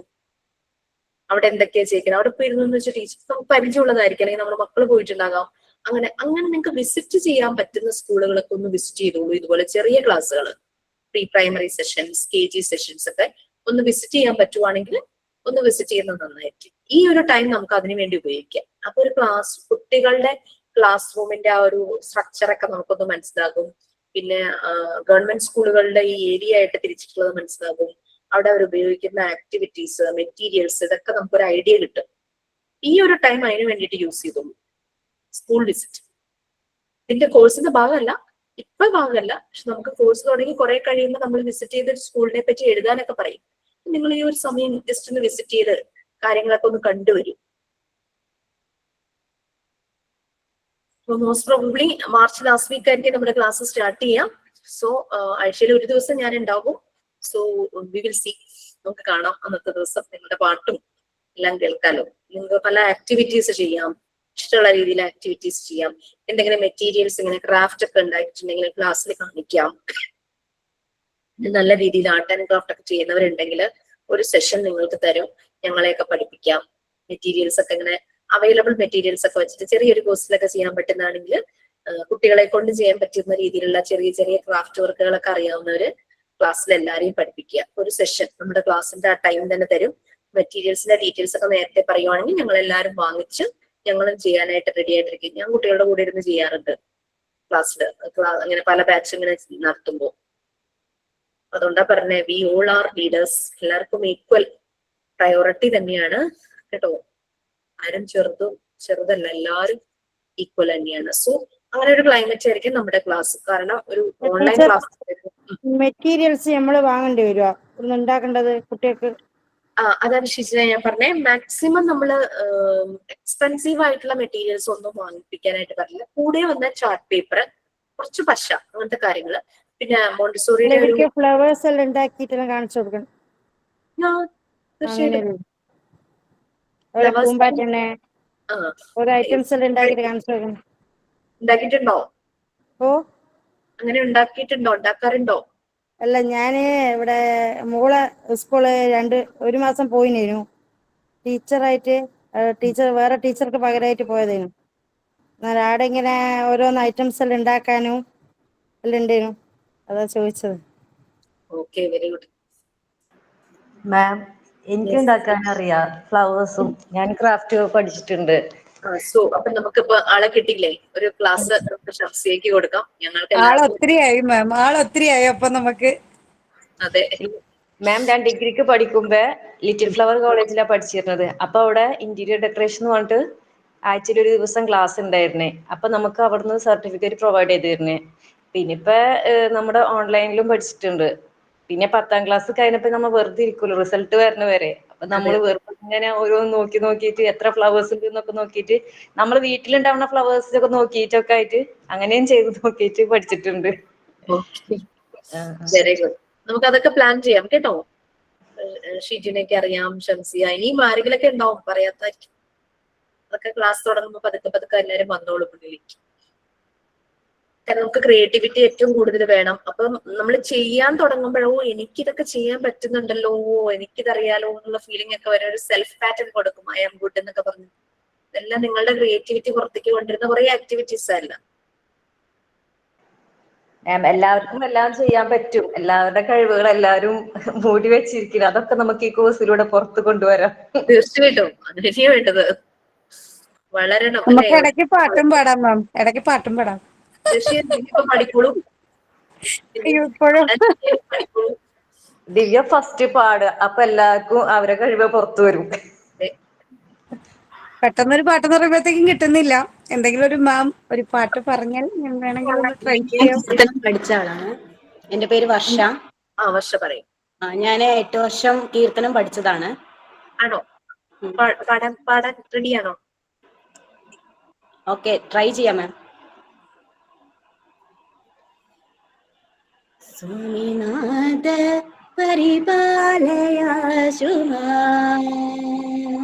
സ്വാമിനാഥ പരിപാലയാശു മാം സ്വാമിനാഥ പരിപാലയാശു മാം സ്വാമിനാഥ പരിപാലയാശു മാം സുപ്രകാശ.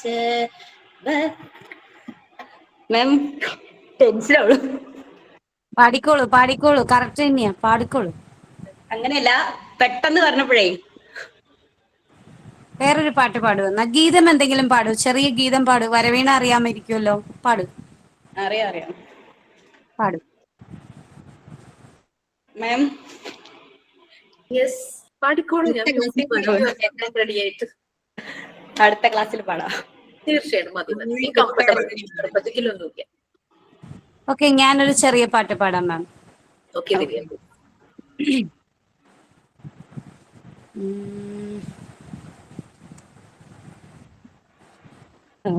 പായുതേ കണ്ണായൻ മനം മികലെ പായുതേ ഉന്നാനന്ദ മോഹന വേണുഗാനമിതിലല്ലേ പായുതേ കണ്ണായൻ മനം മികലെ പായുതേ ഉന്നാനന്ദ മോഹന വേണുഗാനമിതി അല്ലേ പായുതേ കണ്ണാ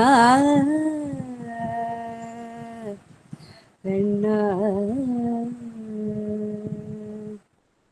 நிலை பெயராது சிலை போலவே நின்று நிலை பெயராது சிலை போலவே நின்று நிலை பெயராது சிலை போலவே நின்று நேரமாவதறியாமல் மிக வினோதமான முரளிகரா நேரமாவதறியாமலே மிக வினோதமான முரளிதர என் மனம் அலை பாயுதே கண்ணாயின் மனம் மிக அலை பாயுதே உன்னானந்த மோகன வேணுகானம் இதில் அலை பாயுதே கண்ணா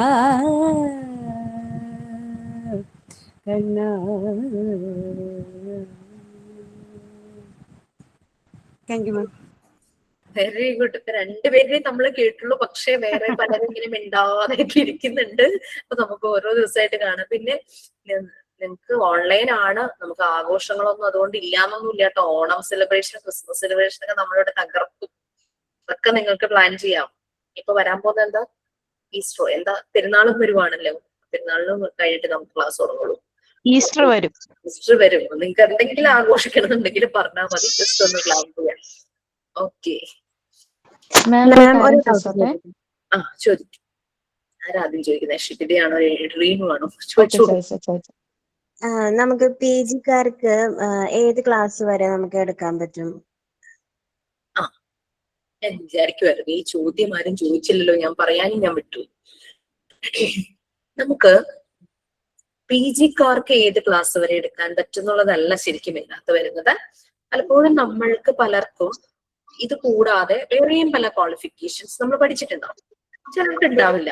പക്ഷെ നമ്മൾ വൺസ് ക്ലാസ് എടുക്കാൻ തുടങ്ങുമ്പോൾ നമ്മുടെ പൊട്ടൻഷ്യൽ കണ്ട് ആ സ്കൂളുകാർ, ഇപ്പൊ മാനേജ്മെന്റ് സ്കൂളൊക്കെ ആണെങ്കിൽ അവർക്ക് ഡിസൈഡ് ചെയ്യാം ഹയർ ക്ലാസ്സിലേക്ക് ഈ ടീച്ചറെ വിടാം. അല്ലാതെ നമ്മുടെ മിക്ക സ്കൂളുകാർ നമ്മുടെ എഡ്യൂക്കേഷൻ ക്വാളിഫിക്കേഷൻ മാത്രം വെച്ചിട്ടല്ല നമ്മളെ ടീച്ചറായിട്ട് ഹയർ ക്ലാസ്സിലേക്ക്, ഹയർ ലെവലിലേക്ക് വിടുന്നത്. ഇപ്പോ ചിലരിപ്പം ദിവ്യലക്ഷ്മി അല്ലെങ്കിൽ മാഷ ഒരു പാട്ട് പഠിച്ചിട്ടുണ്ട്. സോ മ്യൂസിക് ടീച്ചറിന്റെ ഒരു വേക്കൻസി അവിടെയാണെങ്കിൽ അവിടെ ഉണ്ട്. ഞങ്ങളുടെ കൂടെ ഉണ്ടായിരുന്ന ഒരു കുട്ടി യോഗ പഠിച്ചിട്ടുണ്ടായിരുന്നു. KG സെഷനിൽ അത് ക്ലാസ് എടുക്കുകയും ചെയ്യും. ആ ഹോൾ സ്കൂളിന്റെ യോഗ ടീച്ചറായിരുന്നു. നമ്മളുടെ പൊട്ടൻഷ്യൽ അനുസരിച്ച് സ്കൂള്, പ്രത്യേകിച്ച് മാനേജ്മെന്റ് സ്കൂളുകൾ ഡിസൈഡ് ചെയ്യും. നമ്മള് ഇപ്പൊ മാത്സ് ഡിഗ്രി എടുത്തതാണെങ്കിൽ മാത്സ് എടുക്കാൻ ഹയർ ക്ലാസ്സിലേക്ക് അവർ വിടും. ഒരു ടീച്ചർ ഡിഗ്രി, ഒരു ടീച്ചർ സർട്ടിഫിക്കറ്റ് ഉണ്ടായിരുന്നുണ്ടല്ലോ, പഠിപ്പിക്കാനുള്ള സർട്ടിഫിക്കറ്റ് അത്. അതുകൊണ്ട് സാധാരണ ഡിപ്ലോമ കോഴ്സ് വൈസ് പറയുവാണെങ്കിൽ ടീച്ചിങ് പ്രാക്ടീസിനൊക്കെ ചെല്ലുമ്പോൾ അവർ ചിലപ്പോൾ ചെറിയ ക്ലാസ്സിലേ തരുള്ളൂ.